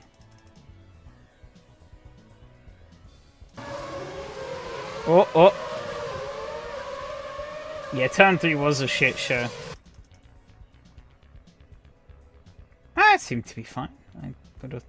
David Coulthard. Oh! Ugh, Evgeny rejoined right into your axle. Guess he wasn't looking at what was actually... Or he wasn't expecting it to be a car on the outside.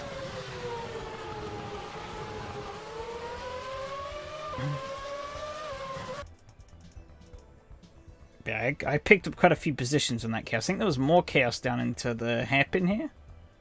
Not really. Was there more later on in the lap?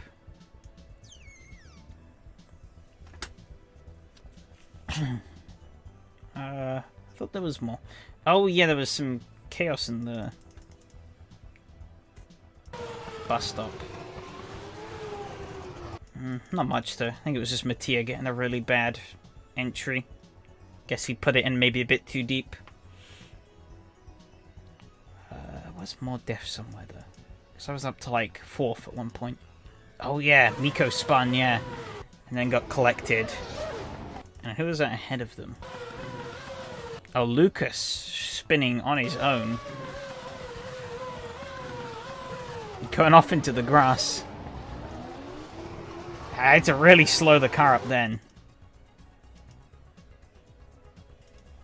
Yeah. How do I... Hey, Alexi was right on me then. I was able to slipstream him back into the corner. Nice and tidy. Like, Heaton does the opposite to me here, though. Yeah. Gets away with it. I was just struggling with the understeer. Pretty much this whole race. What happened to me at the end? Oh, you'll see. You'll see. Entirely my own fault. Nobody can be blamed but me. Yeah, here's Yari. I let Yari through. Then I wanted to slipstream him back. I just left it a little too late. Didn't quite work out. And I was trying to catch up with these guys, and I tried a little too hard. Just got all ship over these, and then there you go. Just a slip on that curb. Off I sailed straight into the wall. Front wing gone. And it was basically... I lost a couple of places from this, because you see here there's 2 cars coming by. So I had to let Lucas and Victor through. And then the rest of the race was basically just me getting punished for that mistake. The understeer was even worse. And had a nice little... Yeah, I got passed by Miko, obviously. Man was putting in some insane lap times, so it was kind of inevitable. He was going to run away into the sunset. Then got caught by Max. I want to see that overtake with Miko, because he really left me standing. It was a bold move. He was flying up here, so he's like miles back there. But he caught up so much for Puan that he just was like, fuck it, I'm challenging you under braking into here. He got it. And Max catches up, gets past me. I had a nice little battle with Max for a little bit. Quite tight between the two of us, but I think in the end the wounded car was my downfall. Yeah, because see, I get past him, he snaps right back in. He gets that momentum and he comes back. What happened with you? You might want to look at how you worded that, Lexi. But we can look. I'm going to take a peek here. He locked up here, and I just couldn't. I couldn't keep with him. Front wing was just busted. However, he was really slow here for some reason. And I caught up with him. How rate should be. He really parked it here, but then he got away, and that was that. Couldn't catch up. And then I blew the tires. Could full throttle the long left-hander.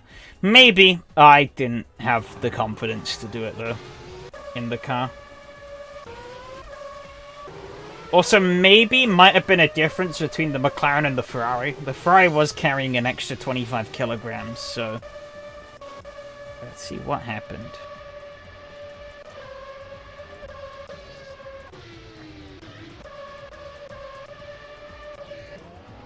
Oh, here we go. I assume here. Alex locks up, locks the rear axle.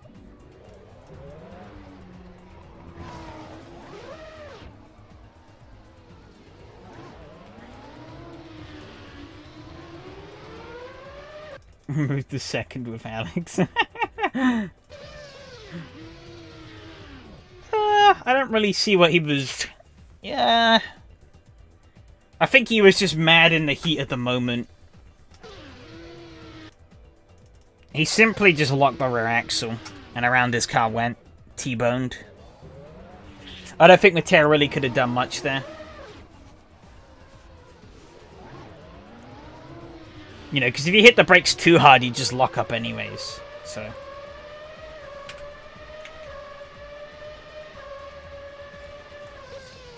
You kinda... Whoa, these two going side by side. That was bold. But it worked. However, Yari's right on you there, and he's gonna... Oh, but look at that. The Ferrari advantage on the straight. Really? The Ferrari advantage on the straight, so the center course is broken physics. No, whatever livery you're running, I don't have. I'm bad streamer. And don't use SRS skins. I really should have asked people to send them through, but I just forgot. However, yes, actually. We will get the series rundown for the open wheelers one last time. And then I will reveal the car that was hopefully taking this slot for next season. I hope. We want this at Spa. Wow. All of the grid, apart from Handy, got an incident point. It's a perfect reminder. Yeah, should always watch replay before yelling at people. Yeah, definitely. I always like watching back the replay, but obviously you can't help in the heat of the moment getting annoyed at people. But, yeah, Alex, that would be his first championship, so yeah, congrats to him. A long time coming, but well deserved. We'll take a look at that in a minute, though. Mateo wins the race. Mateo in second. Alex third. Alexi fourth. Yari fifth. Lucas sixth. Victor seventh. Miko eighth. Max ninth. Me in 10th. Evgeny in 11th. Pretty tragic. He was down there with his speed in qualifying. Michael 12th. Handy 13th. Jack 14th. And Davide 15th. Wow, everyone finished the race. Everyone who started, or everyone who registered showed up, and everyone who started finished. You don't see that a lot in SRS. That's pretty cool. Even though some, you know, even if some people had got into a few incidents, they all stuck it out to the end. Whew, quite like that. It's a nice stat to see. The lap times, Evgeny with that blistering qualifying lap. Oh, man has been a rocket in qualifying. Oh, I mean, the Thunder crew have in general. Alex was mad fast. And so was Evgeny, especially last week at Watkins. Mad. I was 10th. Max, Yari, Alex, Miko, Victor, Mattia, Matteo. And then in the race was Matteo, Miko, Mattia, Yari, Evgeny, Victor, Lucas, Alex, Handy, and Alexi. Fair enough. Then what would be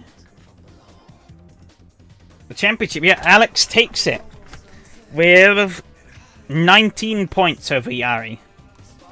He scored 5 more points than Yari here. Takes it.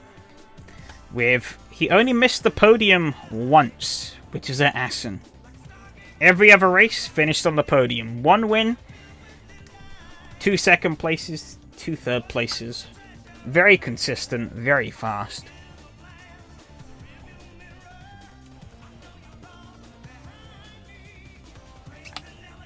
So, yeah, congrats, Alex. Yari in second, very consistent again from him. But he never finished higher than third. And I think that's kind of what faltered him there a bit. Pretty high incident averages across the board, but I think that's to be expected with cars that are just this fast. Pretty much any contact is going to be a major one in this one. I had a pretty rough start and a pretty rough finish, but Watkins Glen was definitely the highlight of the season for me. By far and away. My only podium. But other than that, I was kind of meddling around in the midfield. But yeah, it was a fun championship. It was good to get the race these cars again. And Watkins Glen was a big enough payoff to make it all worthwhile. Matteo, shame he missed Watkins Glen. 3 wins in 5 races. Pretty impressive. The rough start, though, at Silverstone and Montreal definitely would have hurt him pretty big time in the championship overall. As actually, he wouldn't, even had he have showed up at Watkins Glen and won, he wouldn't have won the championship. Even though he has, 3 times the amount of wins Alex has, he would not have been able to have won the title. Which is pretty interesting, actually. Yeah, unfortunately those issues are outside of your control. But yeah, Silverstone was quite fun though. That being said, I forgot about that, getting spun on the opening corner and locked back in the pit lane with a penalty. Only time I've had that happen in an online race, I'm pretty certain. So pretty wild there. But top 4, Alexi beats me out, top Ferrari. 538 points. Pretty much made up all of that advantage in the final race there. 12-point swing. This is a death knell to any hopes of me beating him. Congrats, Alexi. This is a good run. Best Ferrari. Then Victor, Evgeny, Max, and Michael rounding... Oh, and then Lucas rounding off top 10. Yeah, Lucas missed the first 2 rounds, but some insane speed for the rounds he got to. 1 win, 1 podium, 1 third place. Didn't get so lucky at Spa, but definitely was on track to get another one. And then the rest of the grid is pretty spread. We still had pretty respectable grid sizes for every race, so I'm quite happy with that. We also had quite a mixture of winners. While Matteo did get 3, obviously they had Lucas, Evgeny, and Alex all took the top step as well. But yeah, it was a pretty good championship overall, I think. Let me quickly go and check the GT3s, which probably only has 1 person registered still. Yeah, it has 1 person registered. Amazing.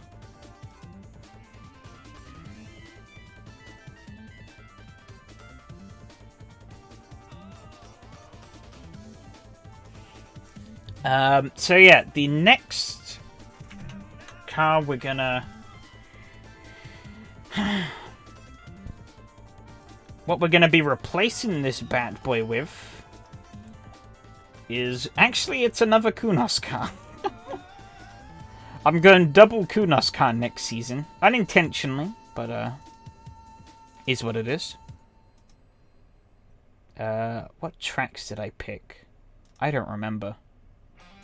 I've buggered it. Oops.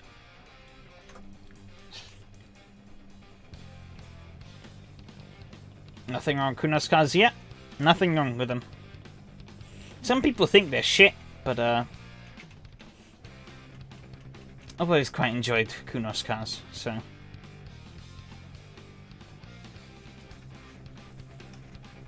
Bloody hell.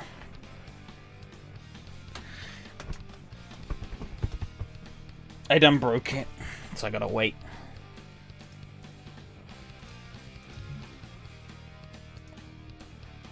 Insert haha lol, still using base launcher moment. Trying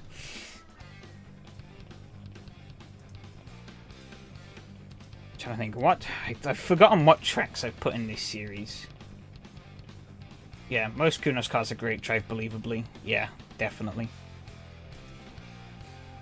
Did I put Road Atlanta in? I put Road America in, that's for sure. So we're going Road America. Fuck it. It's not, this is just looping through my stuff.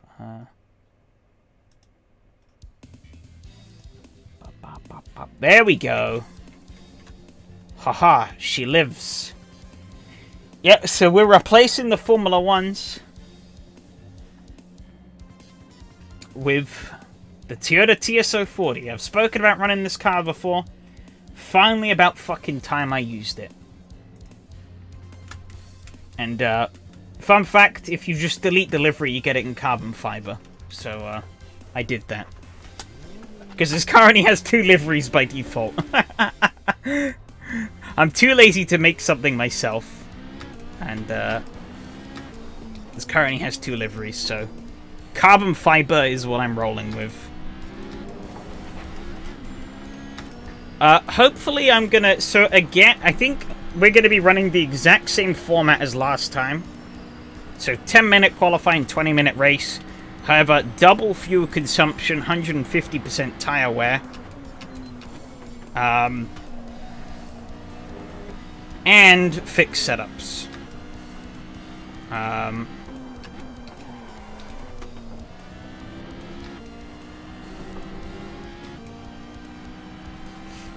So you don't have to worry about setup stuff. However, I am gonna make sure that we can have a flicking through these hybrid modes. I think that's gonna be quite a fun thing to deal with this season, or next season. Is gonna be managing hybrid boost. Not something you get to do very often, so it's just a little dynamic to throw into the mix. This car doesn't get a lot of it, though. Oh, I've outdone myself on the braking. Yeah, this car doesn't get a lot of hybrid. It's mostly, out of the 3 base game LMP1 cars, this is the one with the biggest engine, so...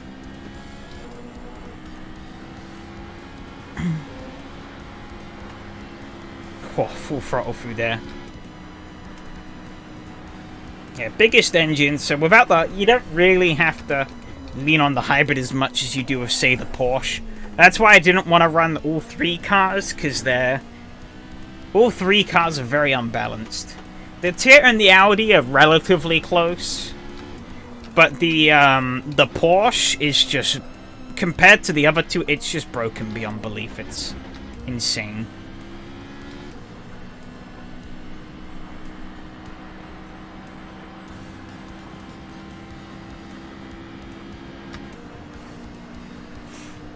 Yeah.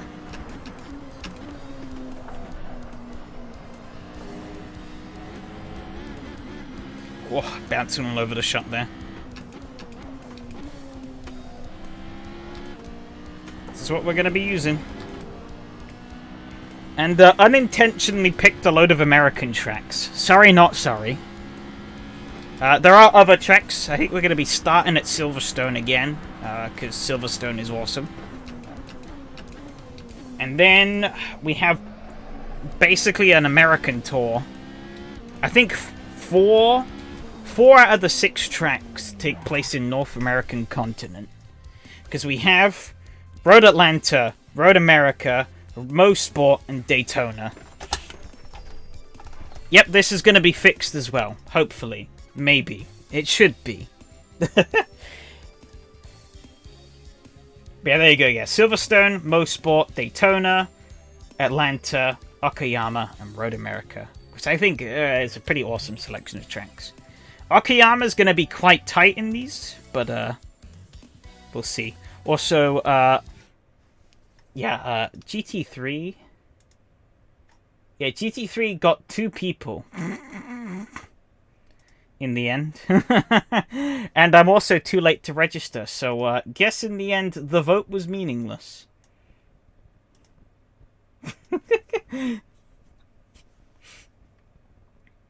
Most people wanted GT3, but there is no GT3.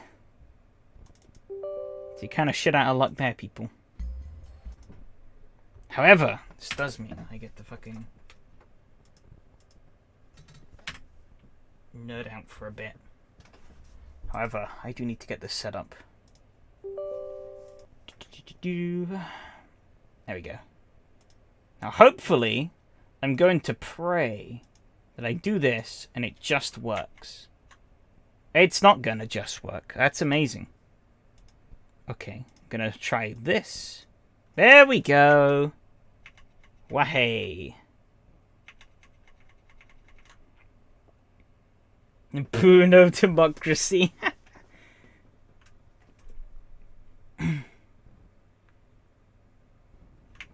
There we go. Well, democracy is pointless when nobody shows up. Alright, shit, I think I need to... the actual race isn't 4x3, it's just the menus. That's all good. And you have a dictator.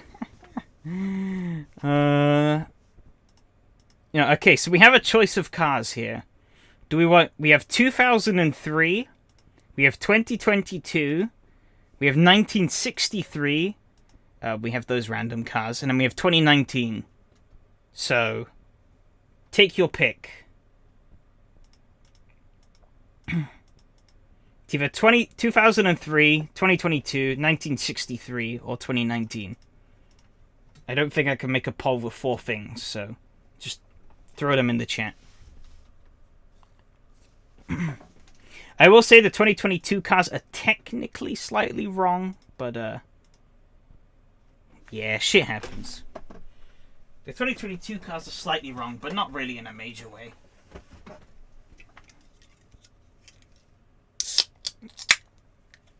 Choose the one where the car had Bluetooth radios. I don't think any of them had Bluetooth radios.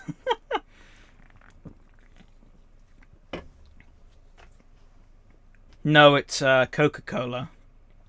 Not quite beer. Equally as gassy as beer, though. Alright, so we... Oh, I have the modifieds. I don't have any setups for them, though, so they're kind of useless. Alright, well, we got 1 vote for 2022, so it's good enough for me.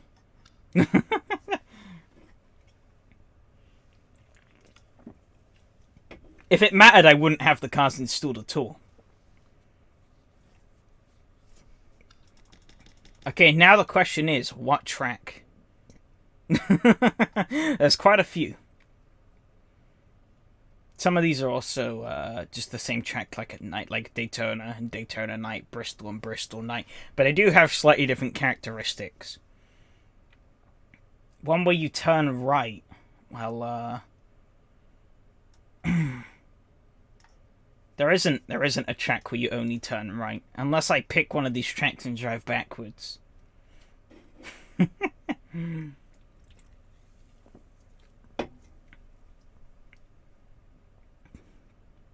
Hasn't Chicagoland already gone?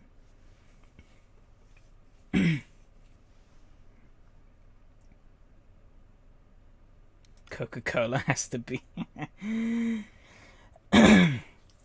Oh no, that's just the sponsor of the race. This is the new Atlanta from... I doubt many people would know, but this is the new one from 2022, where they reconfigured it to be technically a super speedway. I had to try it out, so I downloaded it.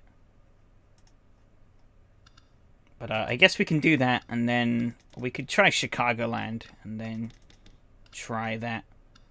Do 5%. I think 5%'s long enough. Put the air to 98. I've never driven Chicagoland before, so...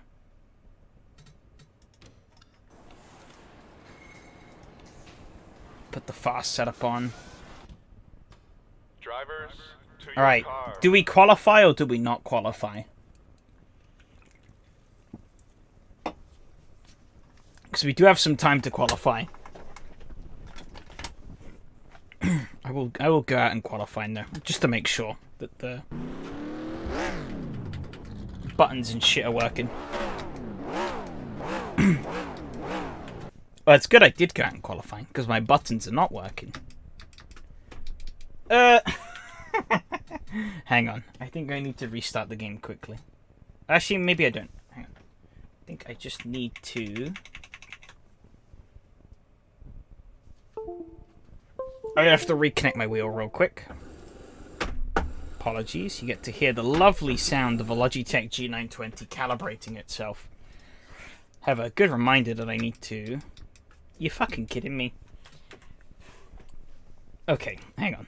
We gotta restart. Abort qualifying. Gotta love 20-year-old games. They just work, right? But yeah, so basically, because I had my button box plugged in still, it doesn't like me having both my button box and the wheel plugged in at the same time. And so it overrides the buttons. Yeah, there we go.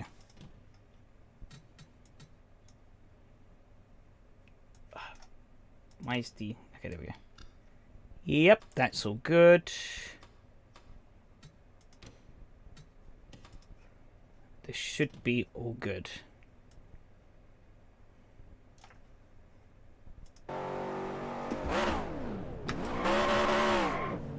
Okay, we're good. Let me know about the audio, if it's too loud or too quiet, so I can change it. It is relatively loud on my end. So,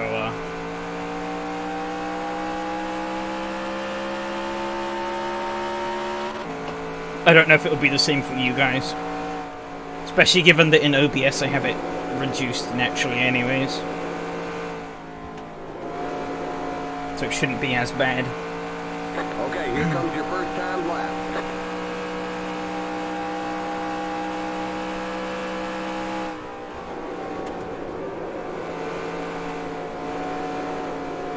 Shame I don't have a, any, like, input. Oh, almost hit the wall there. Shame I don't have any inputs up on screen. I don't have anything really that can show them either. So you can see how much I'm feathering the throttle. These cars are quite on edge. One more lap. Dead last. Amazing.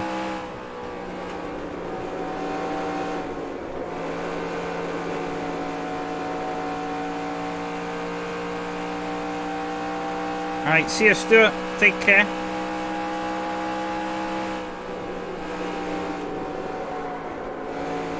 Oh, that's not good.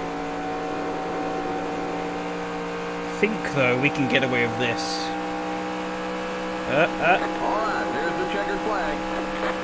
We're still lost! Still lost. How much, though? Drivers, to your Oh, car. jeez.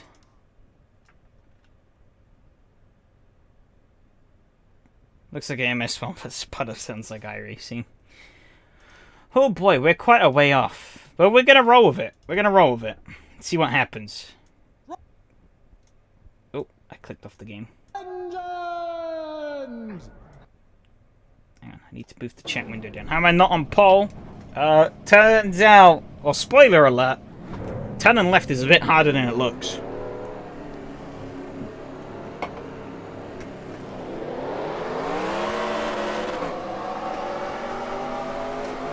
You can't see it as well. At the moment, I'm actually dragging the brakes slightly as we roll around, just to build a bit of temperature up in the tires Going green. and the brakes.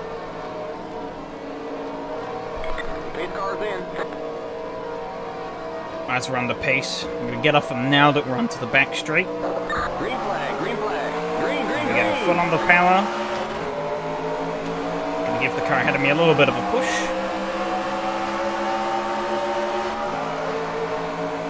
No, I never got to experience an R2003 and SRS. I'm driving into the corner a lot harder than I am.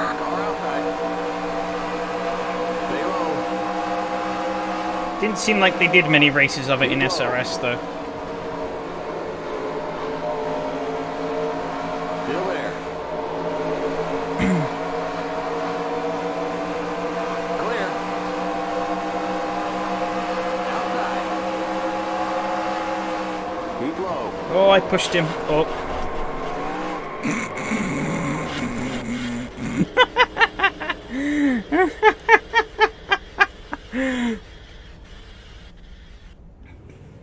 Another one of those who want this and then nobody showed up. Fair enough. Yes, this is Papyrus game. NASCAR Racing 2003. Drivers, start your That was, yeah. This formed the basis of iRacing. And if I could stop being shit, I could actually run a race.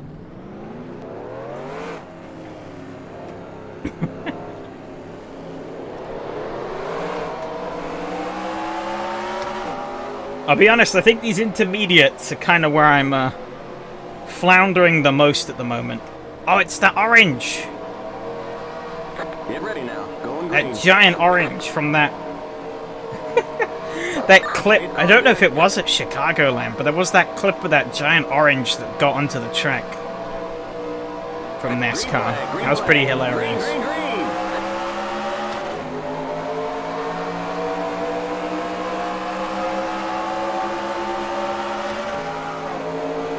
Driver, start print. Oh, I fucked up already. I'll admit I was not paying attention.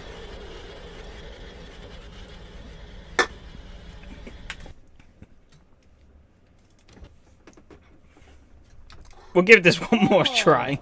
start your Engines. There actually are different ones of these as well. There are different callouts for start your engines, which is pretty cool. Doesn't look much worse than iRacing. Yeah, it's quite similar.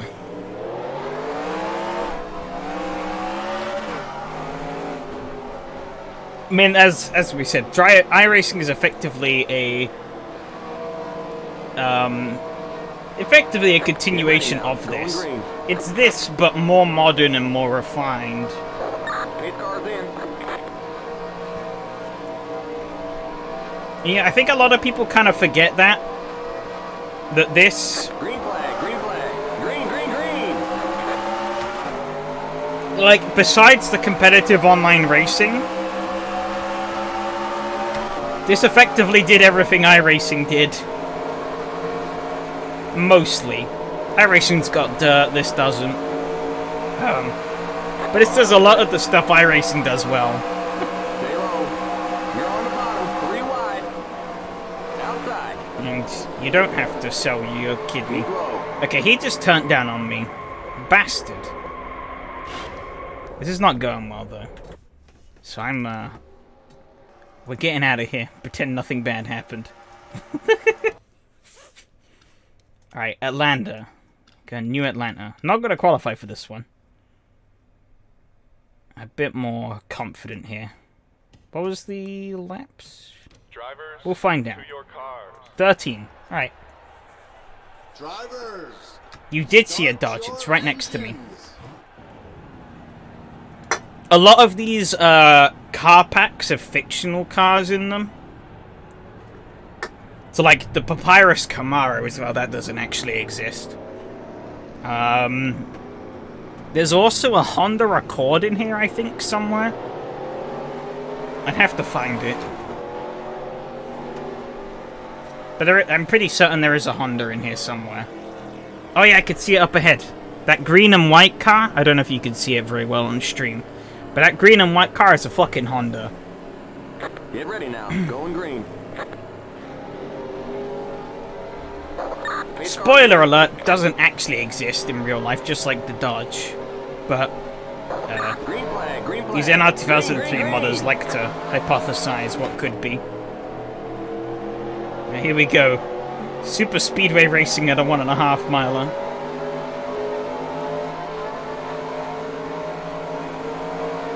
Shit's about to get wild.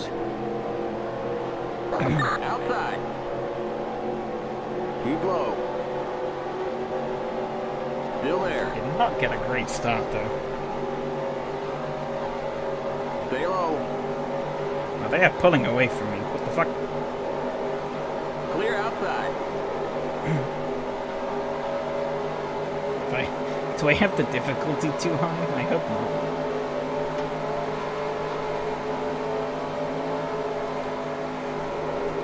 Okay, nope.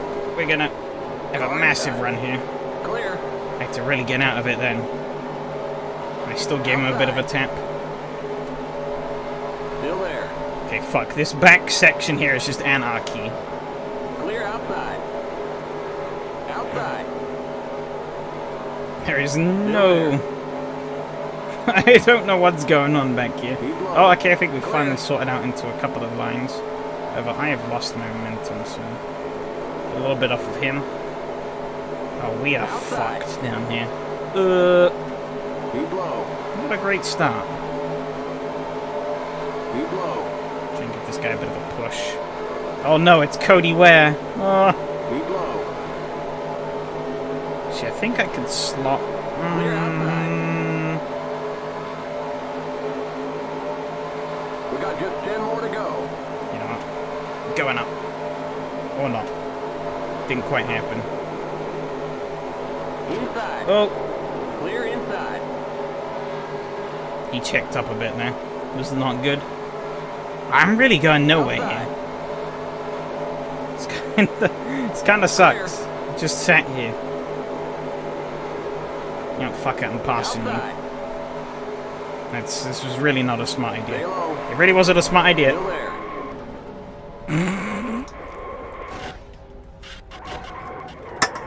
As I said earlier, you get to witness me pretend I know what I'm doing. However, I'm gonna quickly... I think that was a little too high.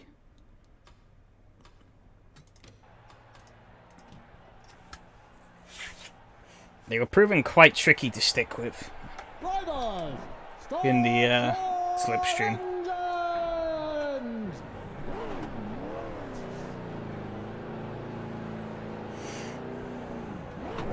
It's a little annoying that you do kind of have to dial the AI numbers around to really get them to where you want to be on each track, but when you get it right,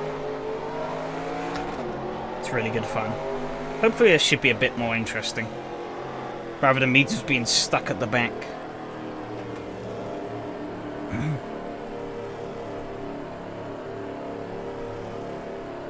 Get ready now. Because yeah, some tracks I have to turn it down a fair bit. Other tracks I have to crank it up quite a bit. Green flag, green flag. Green, green, green. It's red, see you lowering air levels. Yeah, here I kind of have to. Like I said, some tracks I need to bring it up, other tracks I need to bring it down.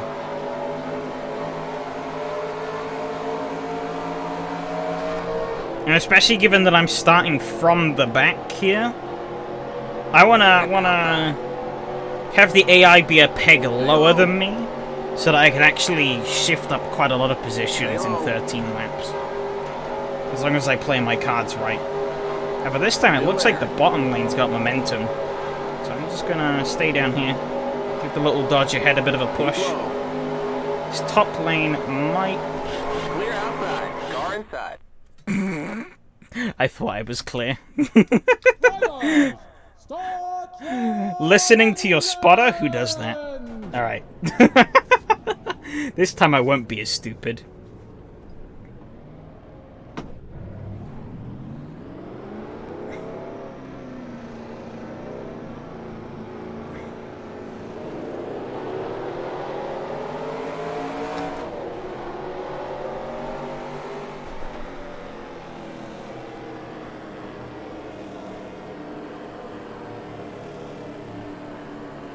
What is the time even?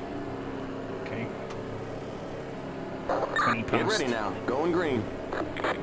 Think I'll do Hopefully we can run this race through to the end. And then I'll do 2 more, I think. Take the 2019 cars to Bristol. Do a bit of short track beating and banging. And then take the 63 cars out to Dago. And get some big boy super speedway racing. What am I doing? This is bad. It's actually gonna work out. Yeah, there we go. Fuck out of here. Dodge. Stay low. You're on the bottom. 3 wide. Car outside. He's gonna get screwed out of this. There you go. Clear. Outside. We dropping down? Yeah, we are. We're gonna make a 3rd lane. Not quite though. Stay low. I don't really want to be in the middle here. Still there. Oh, I lost the rear end a bit there. Still there.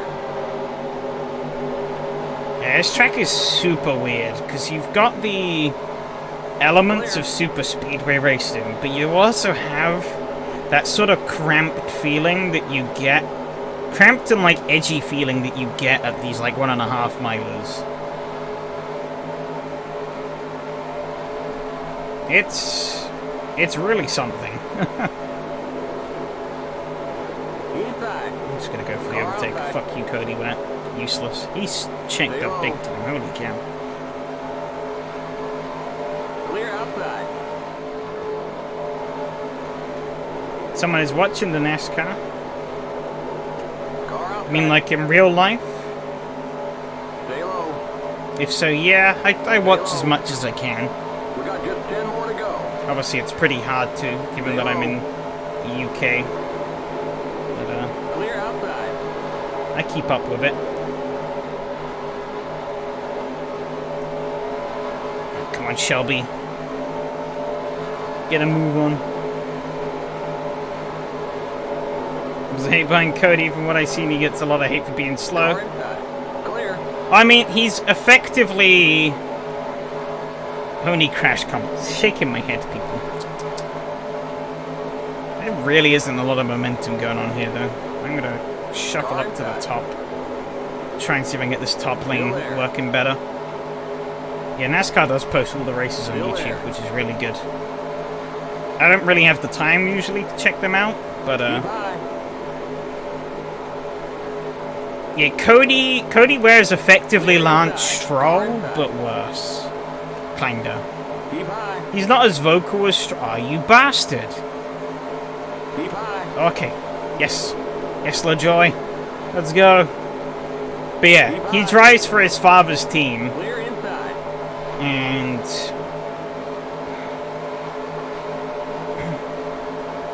isn't very good. So that's why he gets the hate. Car outside. Clear outside. But also in this race, I was getting him out of it because he was in my way. Outside. He wasn't really going anywhere. Car outside. He wasn't really helping me. Clear outside. These guys are all over the place. They really haven't gone anywhere still. I'll be honest, I'm really not that hyped for the start of the Formula 1 season. Inside. Holy shit! Stay high. I almost got killed. Oh, LaJoy, why did you have to check up? Ah, you You're up top. 3 wide. Fuck. Inside. Keep high. Clear inside. bastard. Oh, dead. NR 2003 back on SRS? No. Clear outside. Whee! That's why I can do that and not have to worry about it. No, this is just AI. Hey, just bastard. Knocked me up into the wall. Alright, let's get those 2019 cars out of Bristol. Something a little bit different. I wonder how it would have worked on something like SRS though. That would have been quite interesting to see.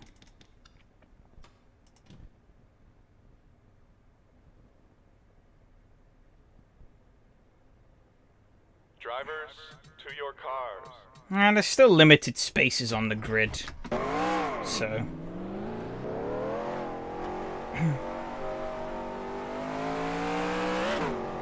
you know. Having a pay driver take a seat is always a bad thing. Oh, I'm in the wall. Yeah, it was briefly, but not at the moment. Okay, here comes your first time lap.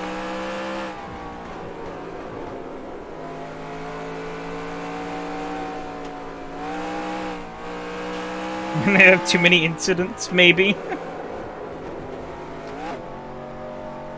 One more lap.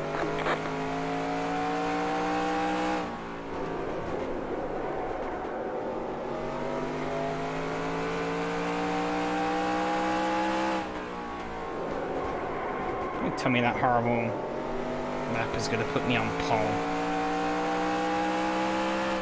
You're racing pretty much everyone is a pay driver. All right, there's the checkered flag.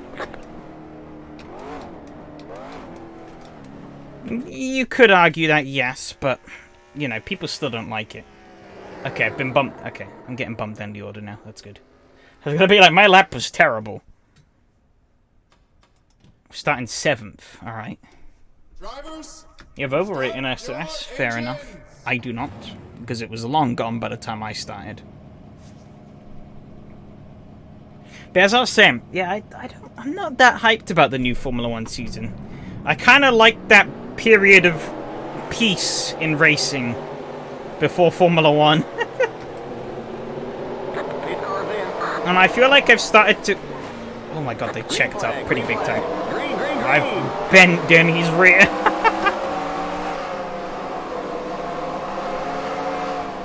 Hope it hasn't bent my front end up too much. But it's Bristol, so it doesn't matter.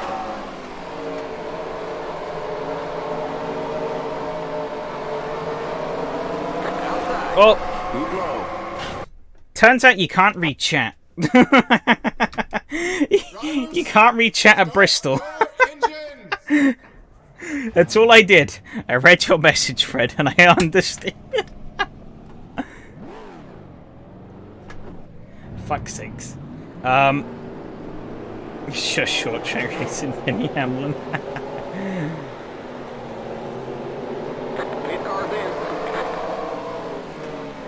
Look, checks up so much. Gave him a little bit of push there. Yeah, that seemed to benefit him more than it did me. If I can clear Stenhouse on the bottom. I think. Well, not quite.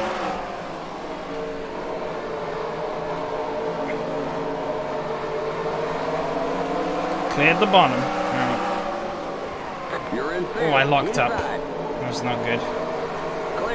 Gonna lose it to Bubba. You're in the middle, 3 wide. You're in the middle, 3 wide. Oh! Clear, inside. Got a shot from Bell there, but I think we're still... We've got some engine problem. I think we're good.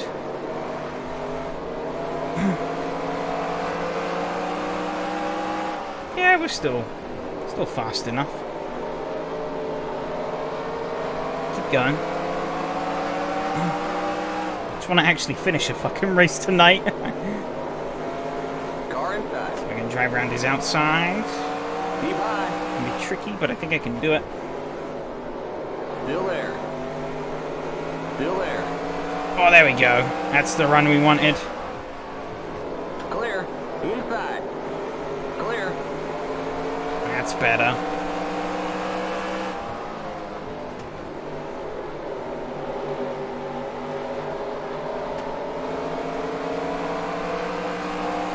Laps to go. 20 to go.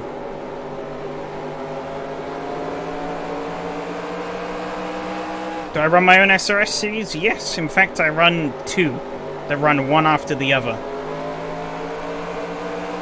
If you want to check the finale of those 2, you can check back the 2 main races on this stream with the Skoda and the 2007 Formula 1s. Next week we're gonna be running brand new series featuring the Audi Sport Quattro road car and the Toyota TS040, hopefully at least.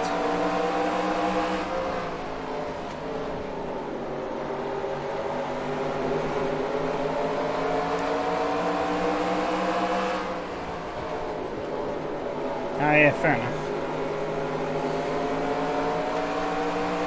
see if I can find a way. Oh, I've given him a big shot. My front's bent anyway, so I don't think it really matters too much. I gotta find a way past him. Start making up some spots. Guess we could try the high side again. It didn't quite work. Maybe get a good run off though. Have to read that in a... I can pause actually.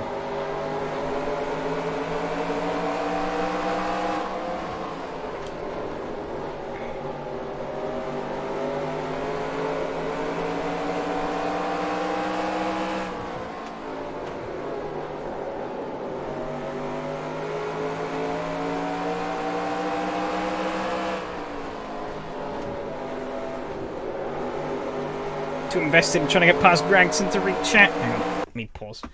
F1 is off the board, but has a strong media team behind it. NASCAR is more accessible to watch English, but the coverage is often garbage. India's good racing, but you can only see highlights. True. Well, it's the second guy giving too much gas and I couldn't hear for the next series. It's the Toyota TS040 LMP1. Inside. Oh, it gave him another shot. Yeah, TS040 Outside. replacing the Formula Ones, Clear outside. Outside. and the Audi Sport Quattro road car is replacing We got the trouble in turn 4. Skoda. He was going quite slow there.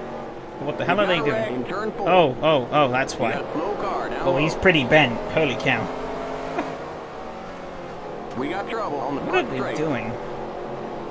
They don't know how to deal with this. I think we're good though now.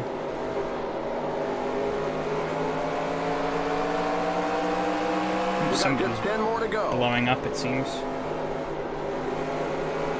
Inside. Oh, hit the wall a little bit. Clear inside.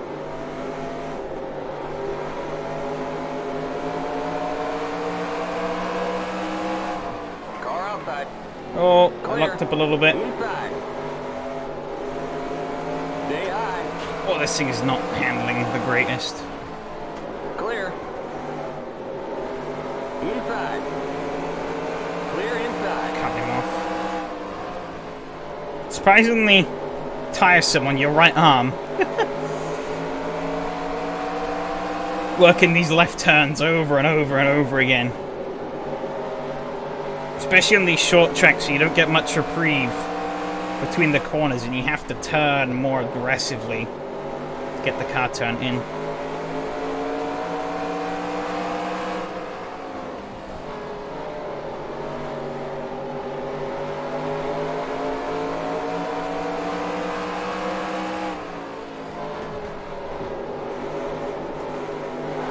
Oh, I got a bump! No!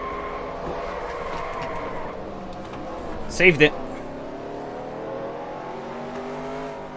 I don't know what spot I've dropped back to. But we're still in it. That's all that matters. Just 5 more to Down go. to 12th. Alright. See if we can get back into the top 10.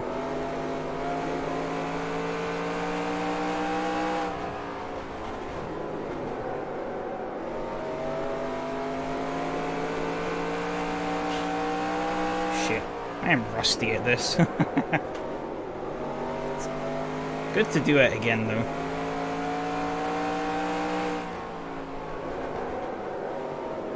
I would love it if more sims actually did it well, but they really don't. Most sims really don't do it justice.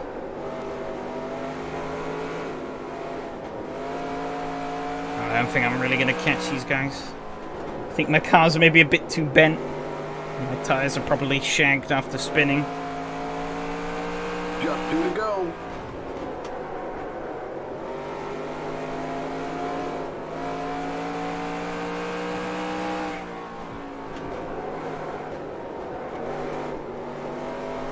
Trying to push quite hard. White One more. flag. 1 more lap to go.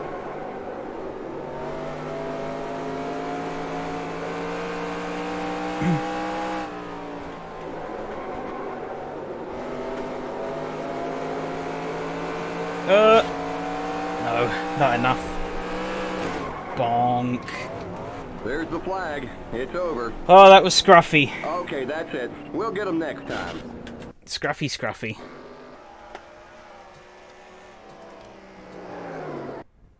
Oh, it was good fun though. Driver, That's qualifying. I don't remember how the race really started. Oh yeah, look, almost killed Denny. That was how it started. I moved up. Oh yeah, what happened here? I forget. Oh, I think I locked up again. Oh yeah, I got a bit personal with Bell. Up into the wall. Yeah, this is Harvick's car here. Ah, doesn't look too bad. I got away with that.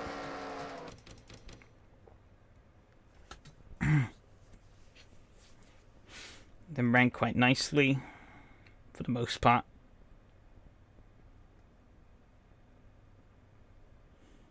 I don't think the car really seemed too much worse with that front end damage. Of course, he took out Hamlin. He deserves it. It's fine.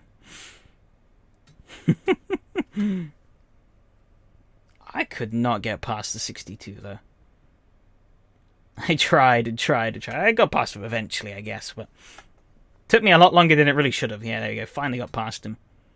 I mean, I guess on short track... Oh, yeah. What the hell happened here? 42.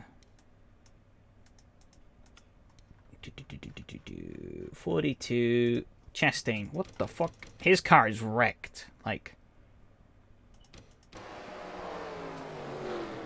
Oh, he just gets on the...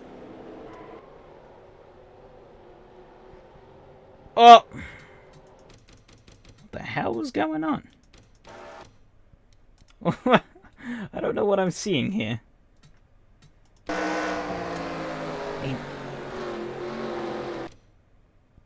Oh, the 21 had crashed, so they were getting down onto the apron.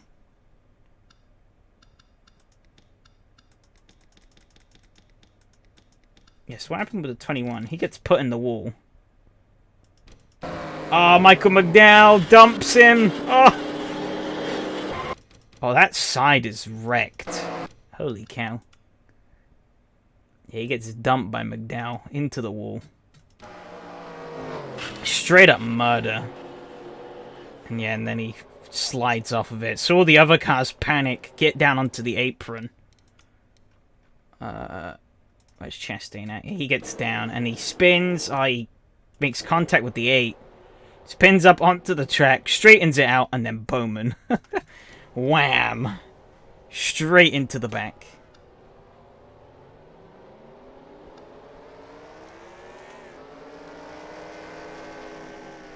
Bowman might have been running further ahead. I'm not sure. But where was it? And Logano did me dirty. And me driving shit. To begin with. And Logano gets past Gregson. I didn't even see him approaching. He just kind of appeared. Oh. He just drives it up on in there. And around I go.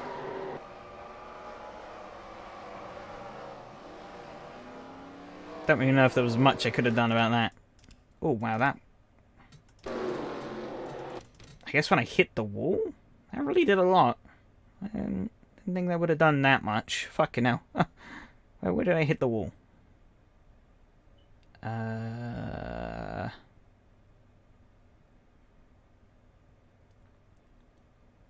was it?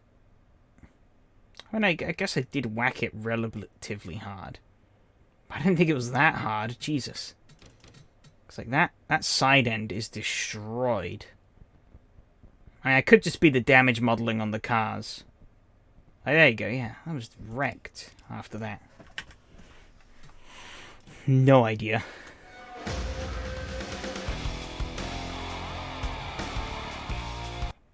Bell gets the win.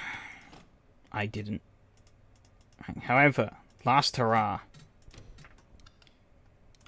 We race a combo that didn't even exist yet. But who cares? We're doing it anyways.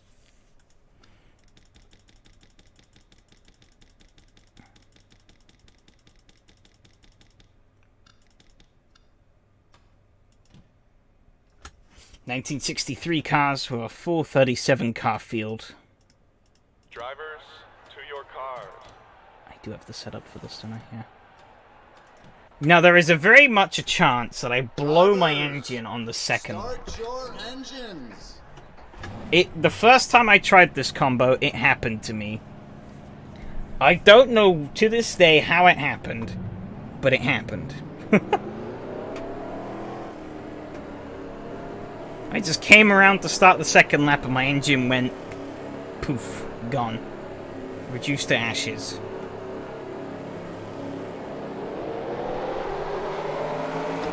But yeah, Talladega didn't exist until 1969, so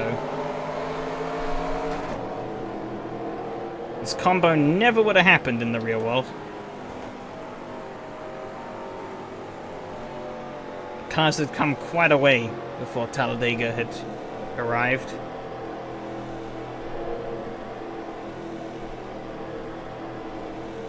Pit cars in. However, to be fair, these also don't fully race like 1963 cars. However, I do want to... I was moving the window, or the chat window, to a better spot. But when it unfocuses the game, it pauses. Kind of. Green flag, green flag. There we go. Green, Start green, green. line's quite a way down in Talladega, so... Gotta shift that immediately on the push here. Start getting some momentum going in this bottom line.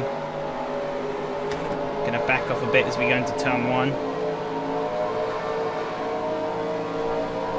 As I can see, the cars at the front of the pack are already pulling away, so this bottom line has got the momentum. You're on the bottom, 3 wide, I'm outside. gonna try and make the best use of that. Keep low. Still there.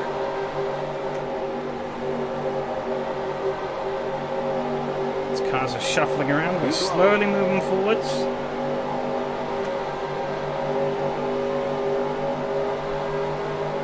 These cars defect from the bottom line, try and make the upper line work. As the middle line tucks down, I'm gonna Clear outside. try and abuse that. You're in the middle, 3 wide, clear outside. There we go. Stay high. Stay high. I'd finally get UK side into American one, but yeah, the race is at 2:30 a.m. Yeah. Still there.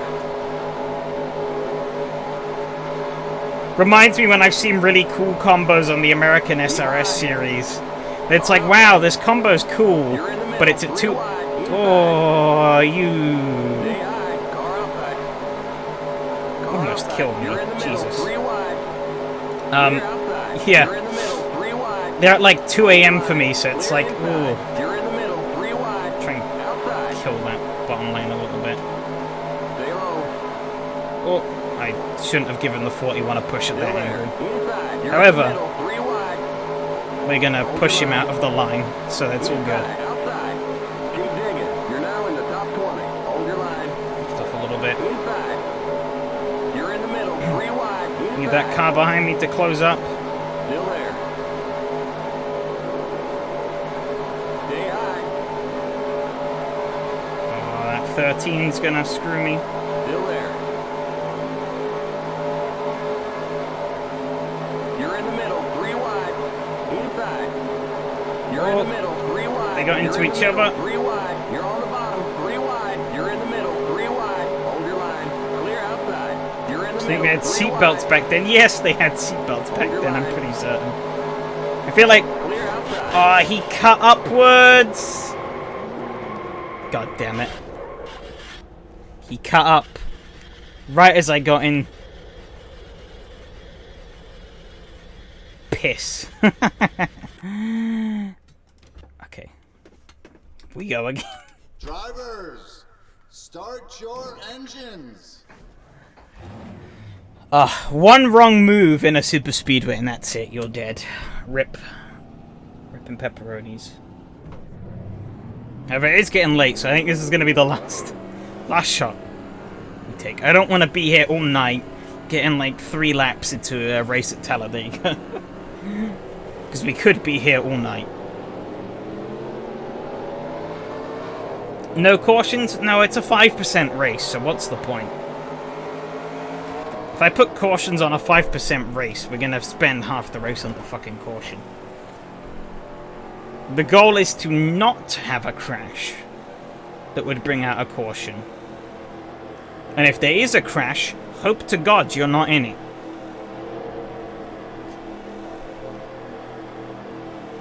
Pit car's in. God, that reminds me of fucking C-Class street stocks. They added cautions to short street stock races. Horrible idea, because people in the street stocks in iRacing are fucking idiots. And so you spend 3/4 of the race under the safety car. Because as soon as it goes green again, somebody takes somebody else out, and it's like, why even bother?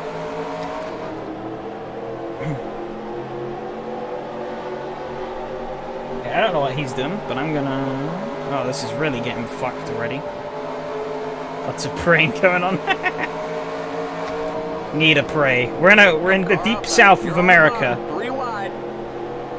Religion runs thick in our veins. Not quite. Religion does not run very thick in my veins at all.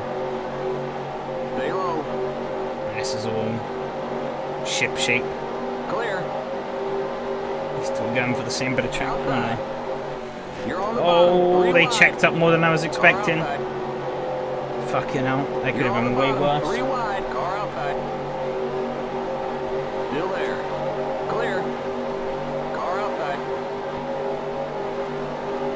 Clear outside. Outside. Stay low. You're on the bottom. Three wide. Car outside.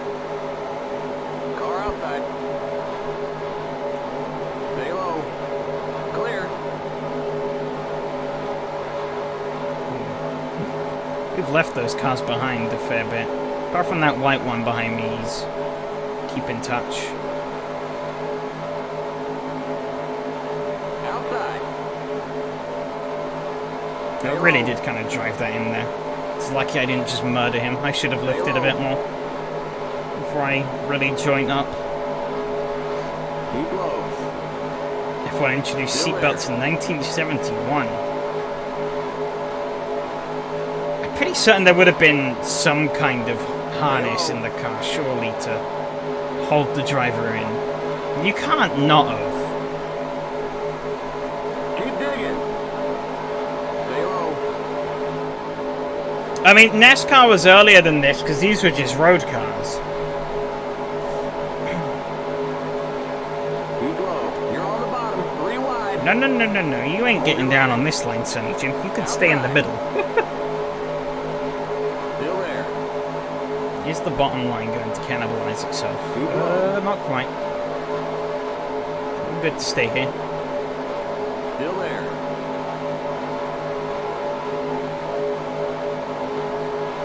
Stay low.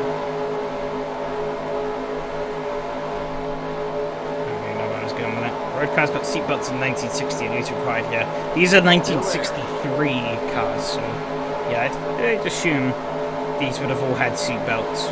You're now in the top 20. If you're gonna make seatbelts mandatory on road cars by 1968, I'm pretty certain these would have had mandated seatbelts. I feel like you'd be stupid not to. Stay low. You would be the crashes you'd have in NASCAR. You'd be turned into a fucking mincemeat if you didn't have seatbelts in the 60s. Same with Formula Stay 1. low. I find it hard to believe that they wouldn't have had any form of ordering the drivers in pre-70s. Still there. Well, maybe not like a seatbelt as we would know it today. It'd surely have to be something. Okay, this guy's useless. You're I'm on the leaving him. bottom. Three wide. Car outside. Eat it. Sonny You're on Jim. the bottom. Three wide. Outside. Keep low. Keep digging. Still there. Nice front. Stay low. The Hans device is a bit of a different one though. Keep low.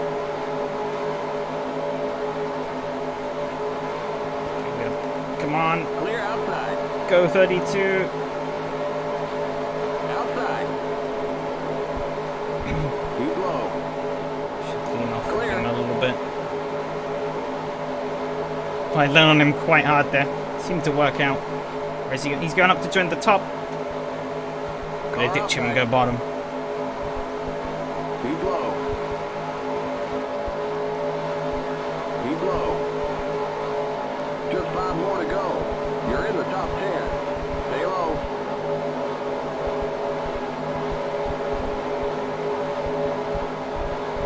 Still there.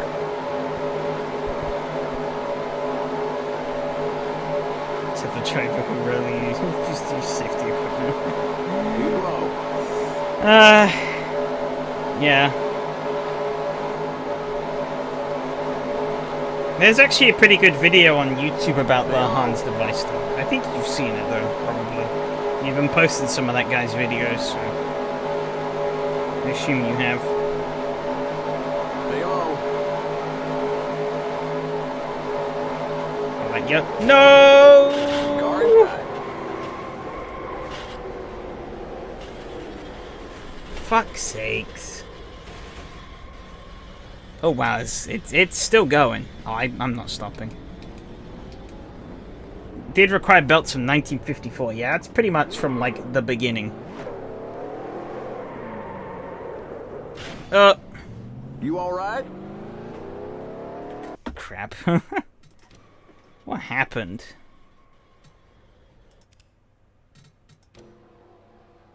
True iRacing experience. What even happened? I don't know. I don't know. Did he just like check up? I think he did.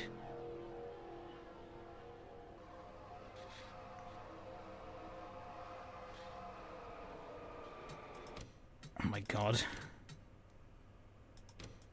Yeah, I almost flipped. Fucking hell. Luckily, I stayed on a couple of wheels. Let's get onto the Wood Brothers car. And we can watch the chaos truly unfold. Tiny Land.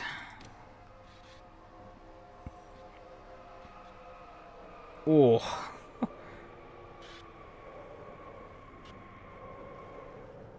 Oh, so many cars involved. Right, where was the car that I hit, though? I can't really...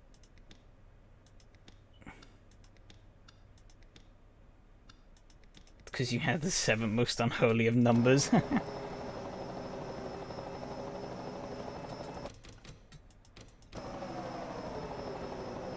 Oh. And then is there a better roof? Oh no, wait.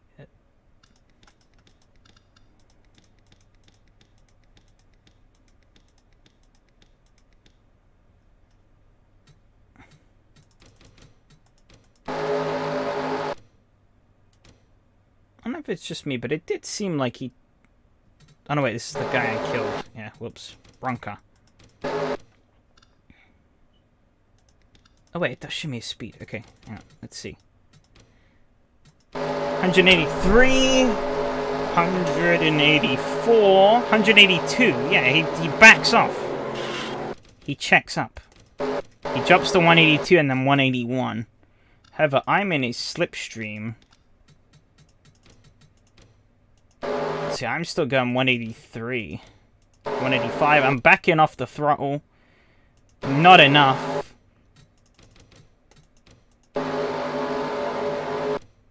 I give him a push, yeah, and he gets a bit unsettled. And I push back on the throttle. I don't know why I pushed back on the throttle, but I did. I guess tired brain. Tired brain moment here. He was not thinking straight. And I just gave him another push, and then that was when I realized damage had been done. We were fucked. Rip.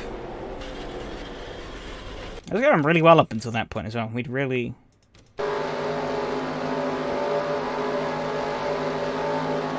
I'd really gotten myself to the front of this. And I could have gotten my way through into the lead. You know, coming from all the way back here to then, you know, by lap like 6 being up towards the front.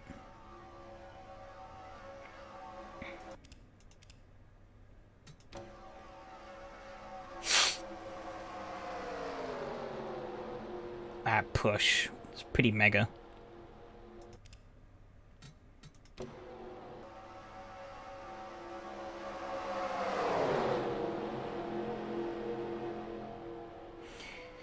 One thing I will say, though, it does seem in every car I've driven at Daytona and Talladega so far in this game, the bottom line seems to be the better line.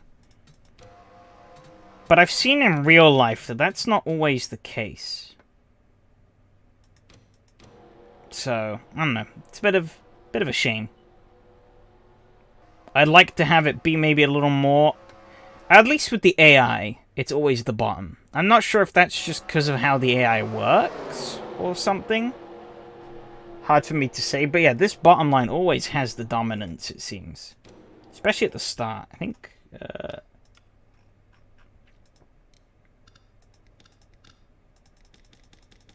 Get to the front. I've gone the wrong way up the grid. Oh well, it'll loop me back around.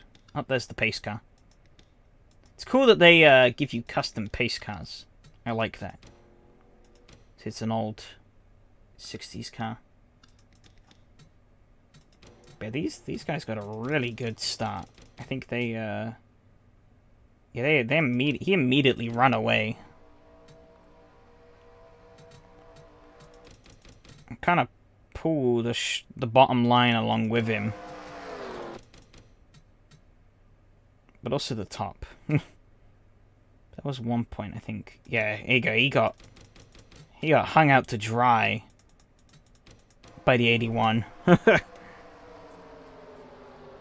Really fucked there. No help. The guy's like, see you later. Which meant he weren't going nowhere, and these bottom 5 had free reign.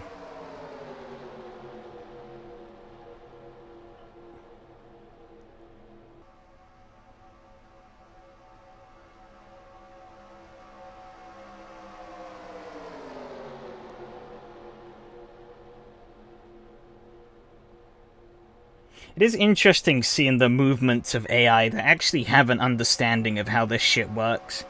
And not like in other sims, where they just try and pretend the AI knows what it's doing.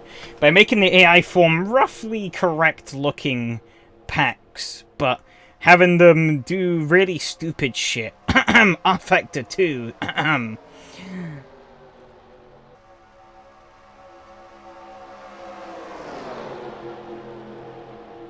Like, while AI are left in, like, really crap positions like this 44 is here, that's just how it works. The AI would not choose to simply be out there, but you could see that he didn't really have much of a choice in the matter. Had no real help, because they all just ducked down to the bottom line, so he's fucked.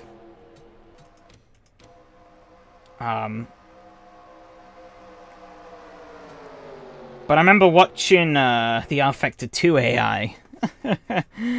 And when they do this right now, the leader would go and switch to the... As soon as the leader would pull ahead of the train, they would immediately move to the slower lane. And it just made no sense. Because then they'd lose the spot.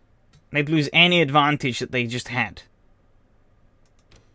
And it was like some of the dumbest shit I'd watched. Because it was constant. They'd overtake and they'd move to the slower line. They'd overtake, move to the slower line. Just because you can be at the lead of a line doesn't mean you're in a better position. But they wanted to keep that image of a pack. They didn't want, I guess, like this, where you see like half the bottom lane strung out. But that's how it actually is. That's how it actually works. I mean, you watch it in real life sometimes, they'll run completely single file for some points in the race. Admittedly, their races are much longer, so... it's never going to happen in, like, these short NR 2003 sprints. Because the AI are going to go full aggression here. They don't need to worry about any kind of conservation or anything. It's just a 10-lap balls-to-the-wall sprint, so... You're going to want to be staying as bunched up as you can all the way through. But yeah, wow, this bottom lane really took off. I was... Like, even then, you see they have quite a big advantage. Where's the helicopter camera?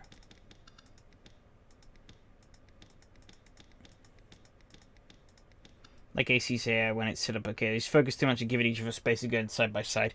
Never see them. Yeah, AC's AI on ovals. Yeah, they hold too much space.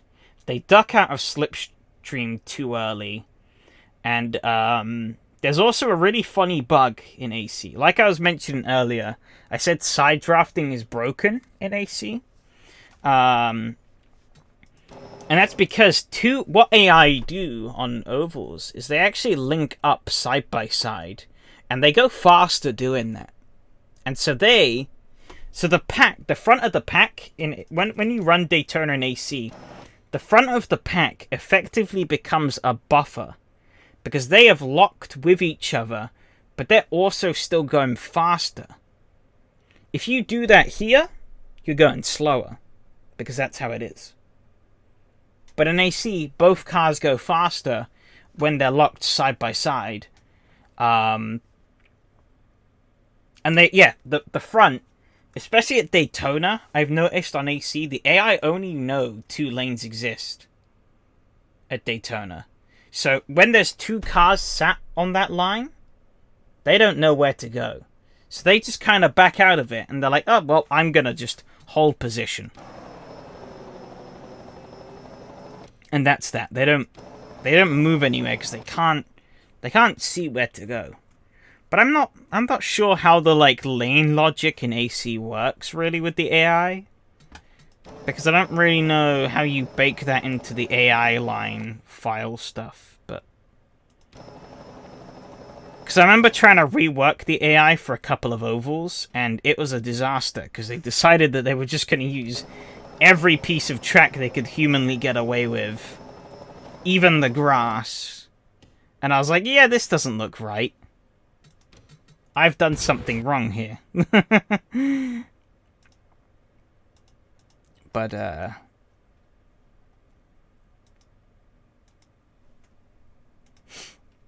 it was quite funny to see, though, because they were just... I'd run a line, a really clean line, and I was like, yeah, these AI are going to be amazing. And then I just watched them fan out onto, the apron, the pit lane, the grass, and I'm like, oh no. I've made a mistake. So I'm not sure how they configure it for the modders. I'm quite curious to figure out how that... One day, how they will work that, but, that is not today.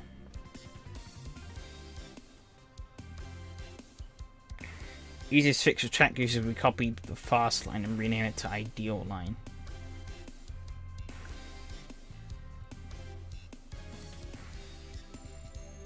Oh, so there's 2 separate line files? Interesting. Okay, I guess maybe that explains it then. But,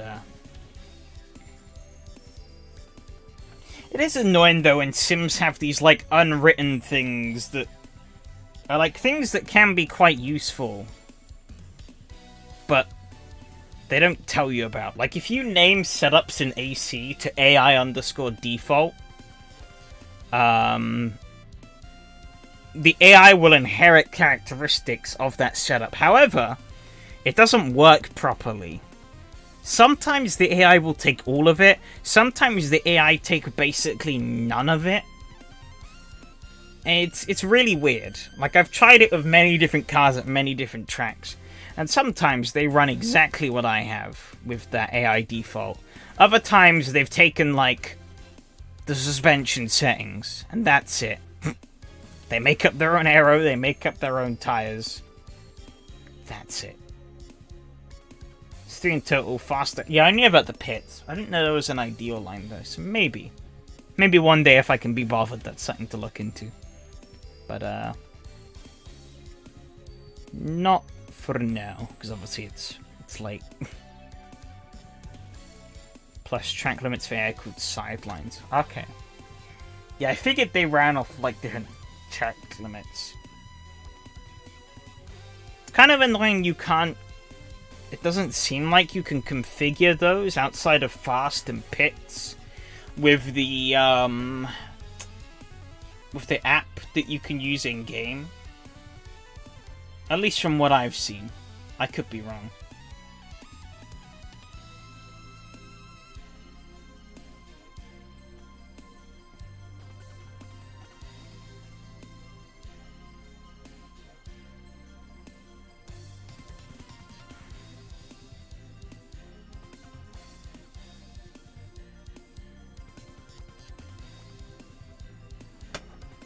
AI line help prep on our race plan. Okay. One track it did work really well on though was Bristol. The AI had no fucking clue what they were doing at Bristol in AC. And then I ran my line with them. And now the AI are faster than me, so it's like, maybe it worked too well. But it's better than what they used to do, which is where they would like, I don't know why the default AI line for Bristol and AC, the AI just barrels into the corner at the bottom, drifts up, and then just drastically cuts down. And it's like, if you dared hold the inside line through the corner, the AI will just turn down and murder you. And it was like, yeah, this isn't quite right.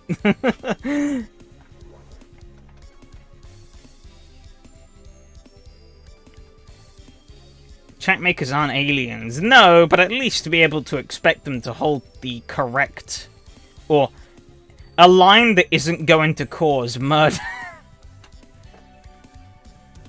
Because that's the thing, that was what would happen. The AI would just go right the way up the turn, and I'm like, yeah, I can go underneath. I go underneath, they just turn straight down into me and wreck us both. And it's like, well, this isn't quite ideal. I mean, I don't mind it being slow. I mind when it's, like, mind-numbingly stupid. It'd be like,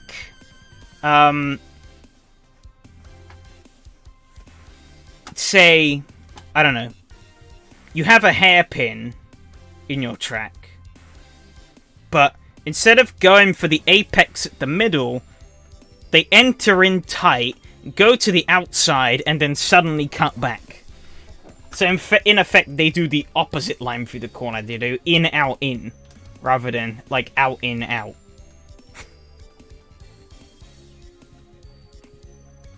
It'd be like if you did that. That's what I have a problem with. Because then it makes the AI just unusable. Kinda.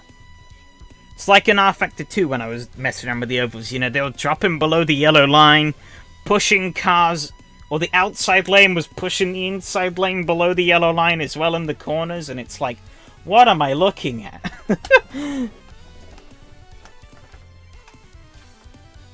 Yeah, as long as the AI can hold a competent line, then it doesn't matter. There's only so much you can do in terms of AI pace.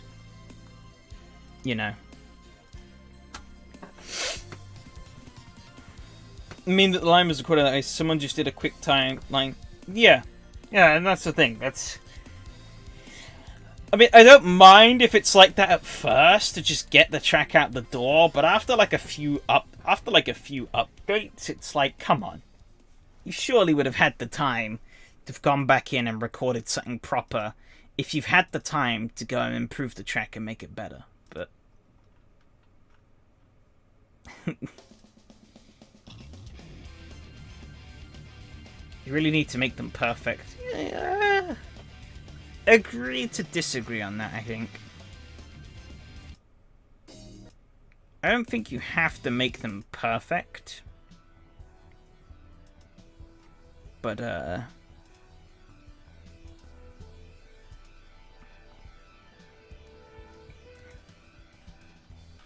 long as they aren't, like, wavering around all over the place,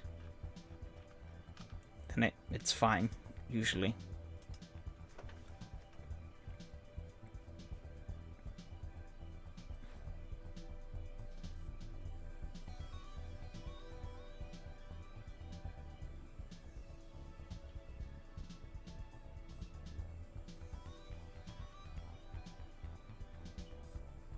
Yeah, that is true. That is true. You do have to do a lap without making mistakes. But I don't think you have to do... I guess maybe that's the difference in the idea of perfect. I guess you're talking perfect as in a lap with no mistakes. But in the way I read that was a perfect lap as in, like, balls to the wall. This is as fast as I can possibly go sort of lap. I can't leave anything more on the table. Or I leave nothing on the table. This is what I can do, sort of thing. Because Because, I mean, you don't really have to do that. As long as you do a clean lap, it's good enough.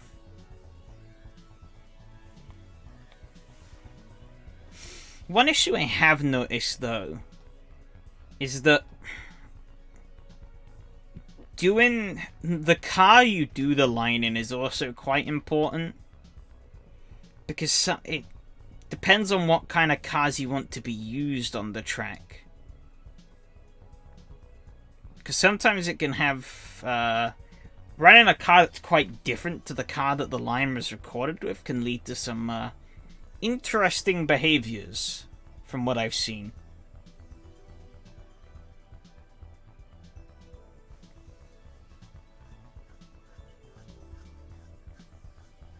I mean, again, with the Bristol line I did that with the RSS Hyperion in mind. And so I ran it with the Hyperion, but when I tried to run something, say, like the Legends car, which is a lot smaller, a lot more agile, the Legends car, well, they started running the apron, and I was like, uh-oh, this isn't right. Because, like, with the amount I was turning in the Hyperion, it was enough to run the bottom line through the corner, like, get it right down onto that line, like you kind of want to. But in the Legends, they were just 2 wheels over the line, and it was like, oh no. You've gone a bit too far. And it's like, yeah, you're still 2 wheels in the track, but yeah, I didn't really comprehend what it was doing, wasn't quite right. If I tried the Euro NASCAR mod, yeah, Euro NASCAR's pretty cool. A lot of people don't seem to like the Euro NASCAR for some reason. I've tried running it in, like... I ran it in a community race thing, and people did nothing but bitch about the car for the whole thing.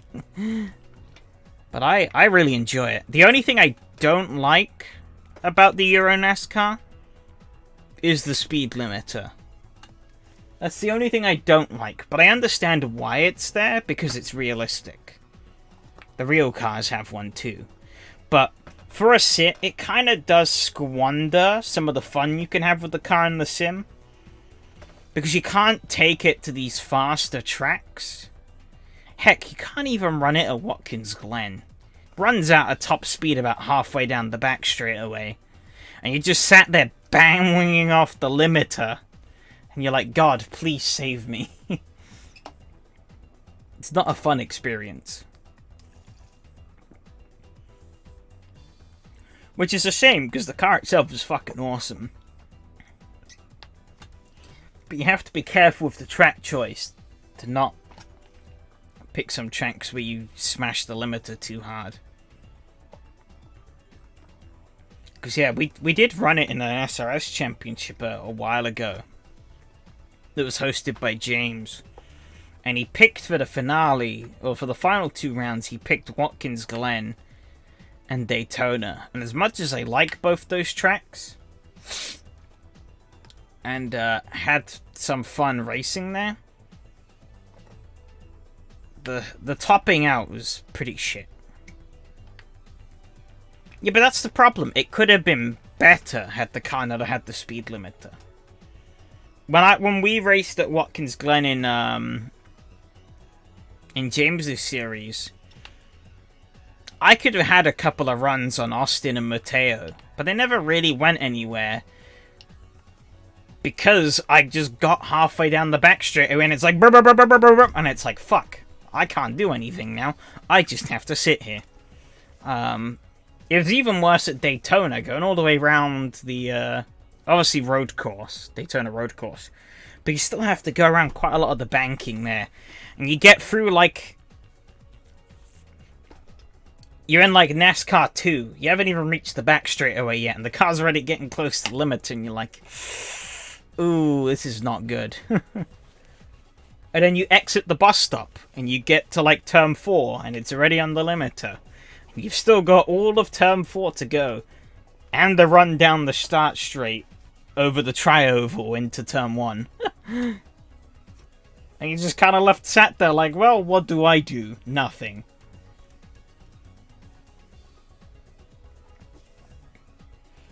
I do, because that's half the racing gone. If you're racing at a track with long straights and you can't pass on the straights, there is a big problem. I don't know how you can't see that. Yeah, the real serious race at short tracks like Brands Indy, yeah. And that's what we did. We followed the real life season for most of the tracks. And then James picked the last two were from like the iRacing series they did over COVID. But the problem with the iRacing series they did over COVID was that they used the Gen 6 car. So that could handle Watkins Glen and Daytona Road Course. Euro NASCAR couldn't. Watkins Glen doesn't have many straights. Excuse me. That whole opening section is like flat out. Half the straightaway is completely useless. Half of that back straight, completely useless. And it's like, you come out the S's, you're basically at full speed already. It's ridiculous. It would have been a lot more fun if the gearing would have just kept going.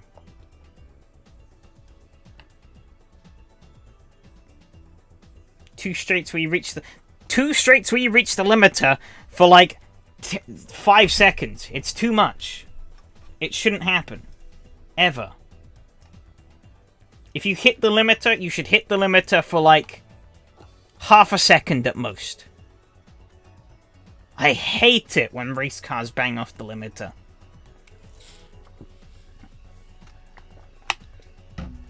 Unless I am literally about to brake for the corner half a second later. Does my nut in. It's enough. It's enough.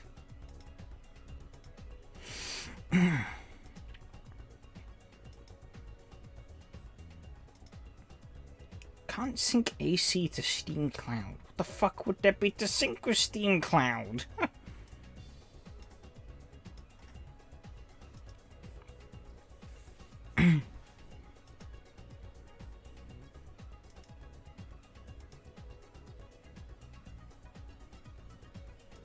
Bloody hell. But I don't see how you don't see this as a problem. It is a problem. You can still have fun races with it being there. But you could have even more fun races without it.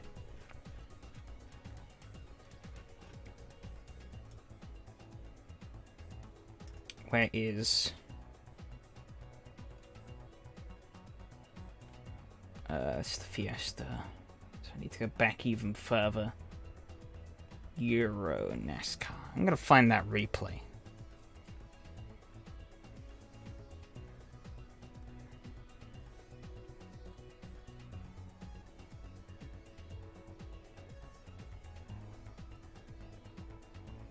Brian says the guy didn't even show up for the series to give it a shot. What do you mean?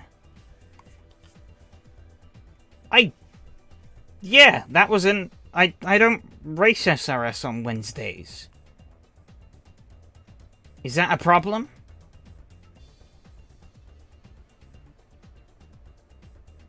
I do Mondays and Tuesdays. That's enough for me.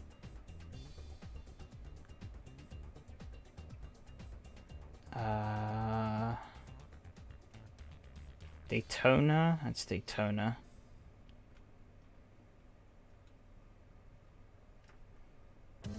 Vallelunga.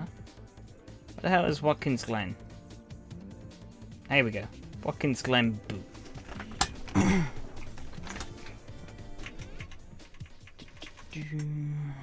Stop that. Get out of here. Hopefully this is gonna... Oh wait, I changed the game capture, didn't I? There you go. That should work.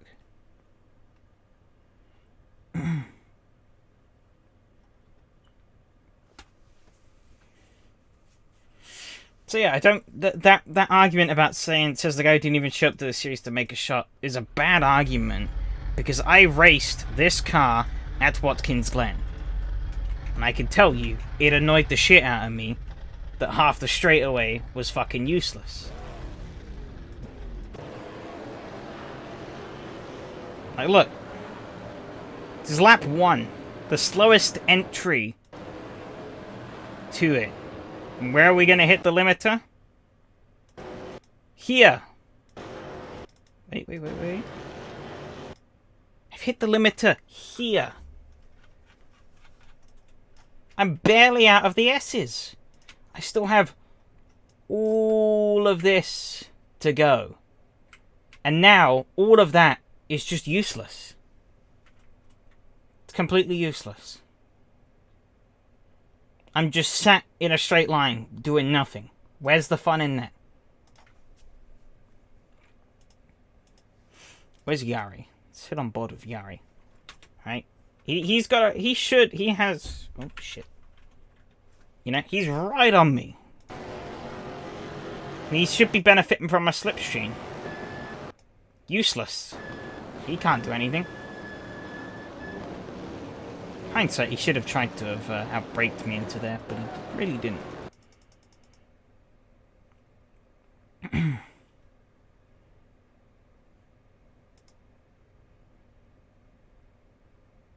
You know, it's same again. If I go forward to Austin, it's the wrong way. Oh no, Austin was in the lead, okay. Yeah, I'm Matteo. You know, he should be getting a draft off of Austin. Completely useless. Yeah, that's a prop. Yeah. They're going side by side, but they're not doing anything. Hang on, let's go back. You see, Matteo gets a run on Austin. That run is then made useless by the fact that they match speeds. He should have been able to have overtaken him. He can't because he cannot physically go any faster. So he is stuck here. Which meant that in effect him slipstreaming Austin was completely pointless. Because he wasn't able to get anywhere with it. He might as well have just sat behind him and he could have taken a better line into the chicane. Instead he forced himself onto the outside because he thought he could get somewhere out of it.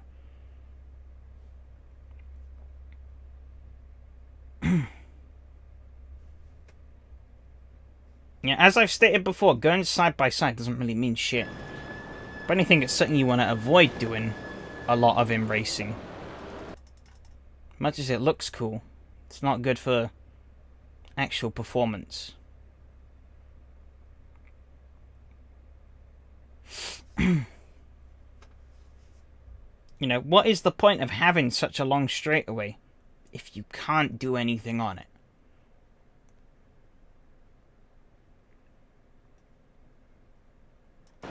I mean, here, look, they're side by side, fighting, and this was, like, perfect for me.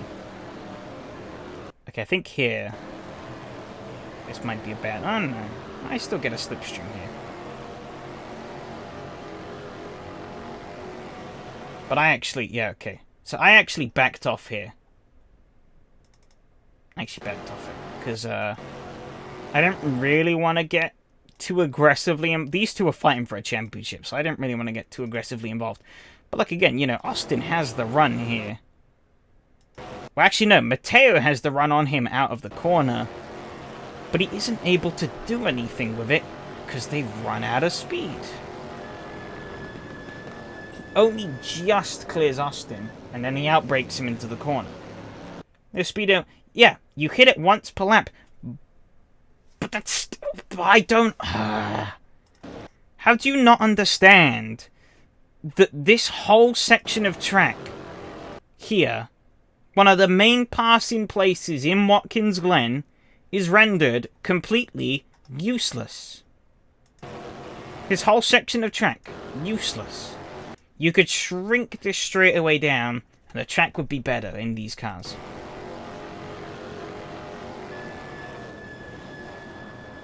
Given that you spend most of the straight on the limiter.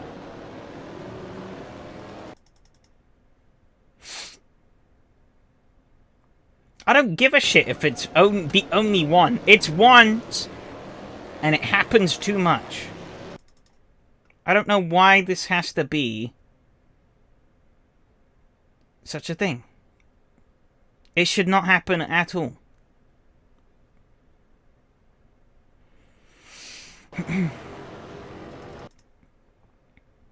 You know, it led to this part of the lap. You're just left to sat here twiddling your thumbs because nothing happens.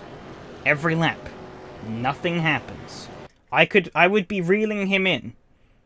I'd be just on the cusp of the slipstream here, reeling him in, closing in that gap, so that when we got to this twisty part in the back part of the lap, I would have been a lot closer into these braking zones. Maybe could have challenged the move. You know, he'd lost touch with Matteo a bit. And so this could have been my time to strike, but no, I couldn't really make anything of it. I closed up to him a bit under the braking, but I could have been a lot closer. That would have made things a lot more interesting than me kind of being stuck like 2 car lengths back. Not being able to do literally anything about it.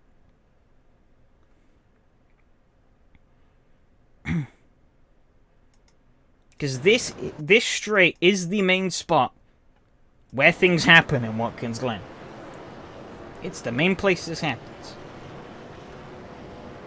You can go back and watch the Formula 1 race I did here last week.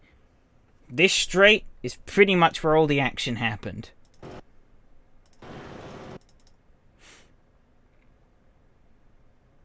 The rest of the track, you didn't really see many overtakes, unless people made mistakes.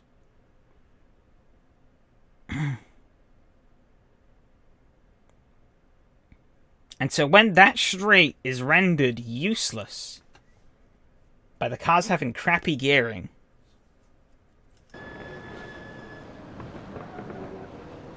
then it's like, kind of sucks. I liked this race. It was good fun. But I couldn't help but still feel annoyed at the end of it that, you know, we were wasting half a straight doing nothing. Again here. Look, he's right on him. Right on him. He has the run. He pulls out. Oh no, I've hit top speed. Nothing. Like, if I was him, I would be, like, punching my desk. Well, maybe I wouldn't be punching my desk. But I would be really annoyed.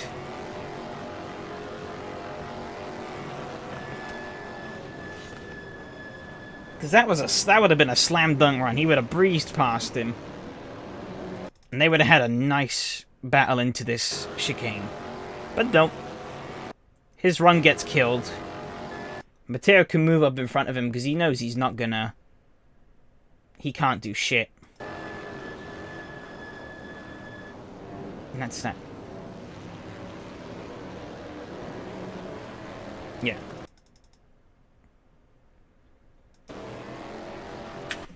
And if that was bad enough, we then went to Daytona the next week, and, oh boy. Slipstreaming on the banking? Pointless. Quite literally pointless. You hit top speed so fast around the banking, it was not even funny.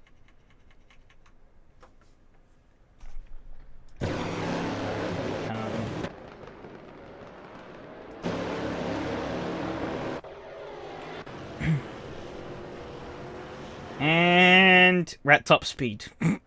Haven't even made it out of NASCAR 2. And so this whole straight, nothing. Bus stop, we get a little bit of action in the bus stop.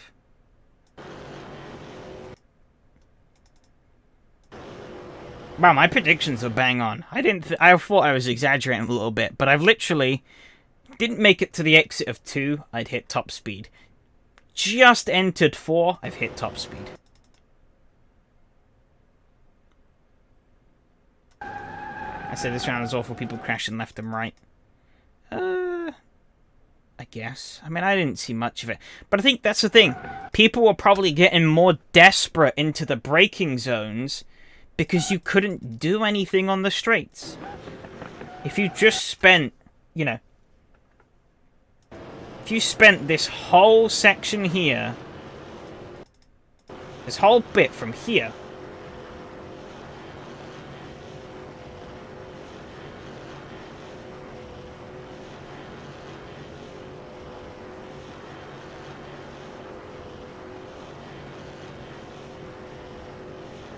to here, waiting for something to happen, you are going to be more... You're going to be more eager to just absolutely bomb someone into this corner, because this is one of the few places where you can actually make something happen. If we had the ability to make runs on those straights, probably wouldn't see it as much. People wouldn't be as desperate into the first corner. However, you say that, but I did spin in this race like an idiot. I had got on the throttle way too soon on the exit of this turn, and around I went. But you see, that was because I was trying too hard in the corners to make up the gap, because I couldn't make it up on the straights. There's no hope for me doing anything on the straights, so I had to try and do stuff in the corners. And when you're on a track that's like 50% straight, it's a bit crap. I mean, heck, in the slipstream. I don't even think I made it to... did I make it to 4? No, just about.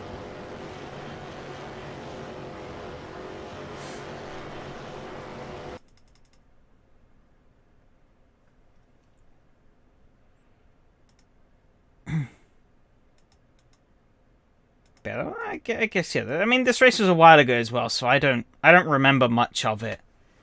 But now that I'm skimming through it, I do see a fair few crashes. Oh yeah, what the fuck? Is that Yari just... I don't know, just... Marujin... I don't know how you say that. Yeah, I had to... Car spun in front of me, and I was desperate to... Or I was like, I'm not losing my run on Yari today, so I'm just gonna floor it through the grass. Didn't want to overtake him because that would have been blatantly cheating, but I was like, no, I'm keeping this position.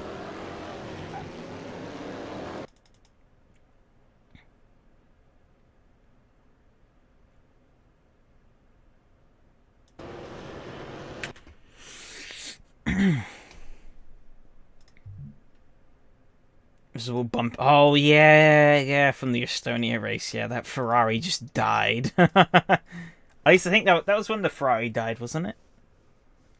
I'm thinking of the right clip. He just caught like a random bump.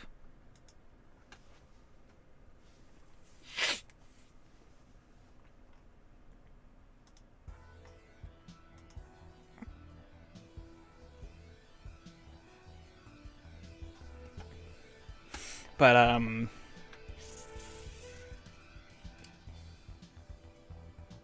yeah, I don't know. This kind of reminds me as well of when we did the GTEs at Sebring in R Factor 2. And if you didn't know, in R Factor 2, for some cars, they've simply just disabled the slipstream.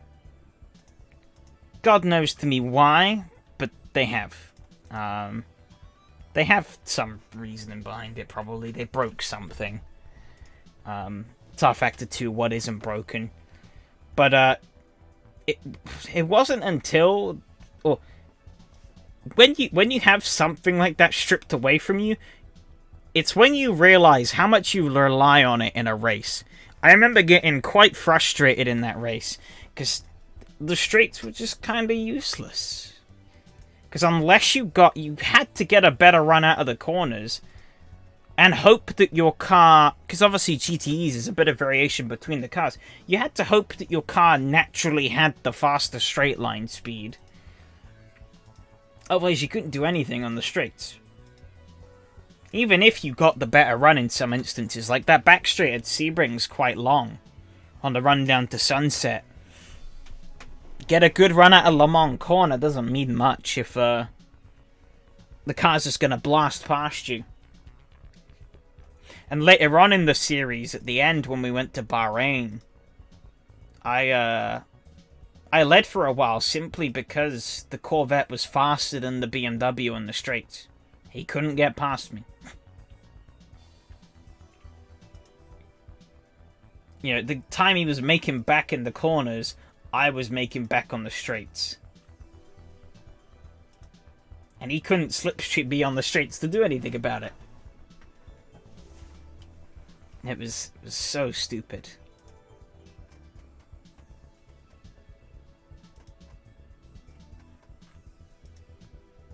And I didn't really like the way those GTEs drove anyways. So thank God that series is over. Spent too much money on those. And didn't really get that much enjoyment out of them in the end.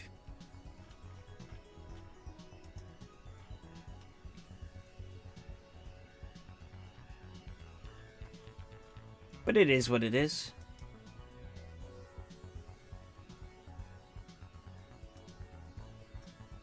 Yes. Don't know why my voice cracked there. It did. Deal with it. But yes, I will be doing the 992 tomorrow. Yes. I have not touched the car. I have not touched the track. But I own both of them. So I will be there. We'll be there tomorrow. Despite R-Factor 2 being a broken piece of shit, it is quite fun. Especially when you have a good community. And so... Had a fair bit of fun with the Abarth. So... My expectations are set a bit lower though, because it does seem like people are tryharding this one a little bit more, which I'm not a big fan of, but... We'll see how it goes. You know, I have seen these guys practice a lot for some events, only for it to not really amount to much. So... I'm not going to know anything until I get there. But that's part of the fun. Not knowing where I'm going to be. And having to figure out the scraps in a little period of time.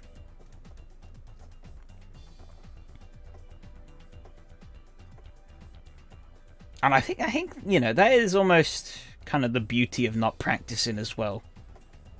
Makes things a bit harder and forces you to work a bit harder in a shorter time frame to really you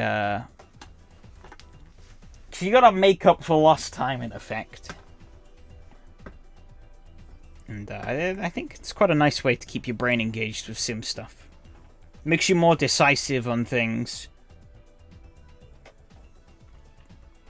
and it means that every change you make is more impactful. Theoretically. In some ways it's bad also because you sometimes chicken out of some riskier ideas, or sometimes you take risky ideas that backfire horrendously. GT3 at Paul Ricard. That was a disaster. On SRS a couple of weeks back. Went for some dumb setup tweaks, thought they'd work. They did not. Had I have practiced, I would have realised that, but I didn't. And I went in and spun like every lap because I had no downforce and the rear end wanted to kill me. But it's the luck of the draw. And some of that unpredictability is quite fun. I like it. When you don't know how something's truly going to go out, it helps keep you on your toes. Makes things a bit more fun.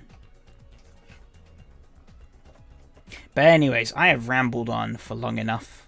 Yeah, as Adam asked, I will be racing tomorrow with the SCB guys. I don't really know where you would get them from, but they're out there. I don't have a link to the Discord on hand, but yeah, they're a cool group of people.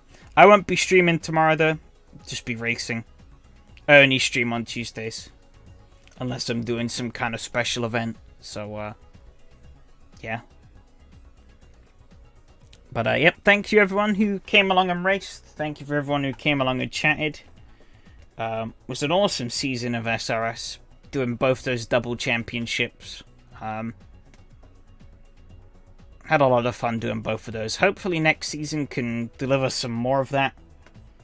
Yeah.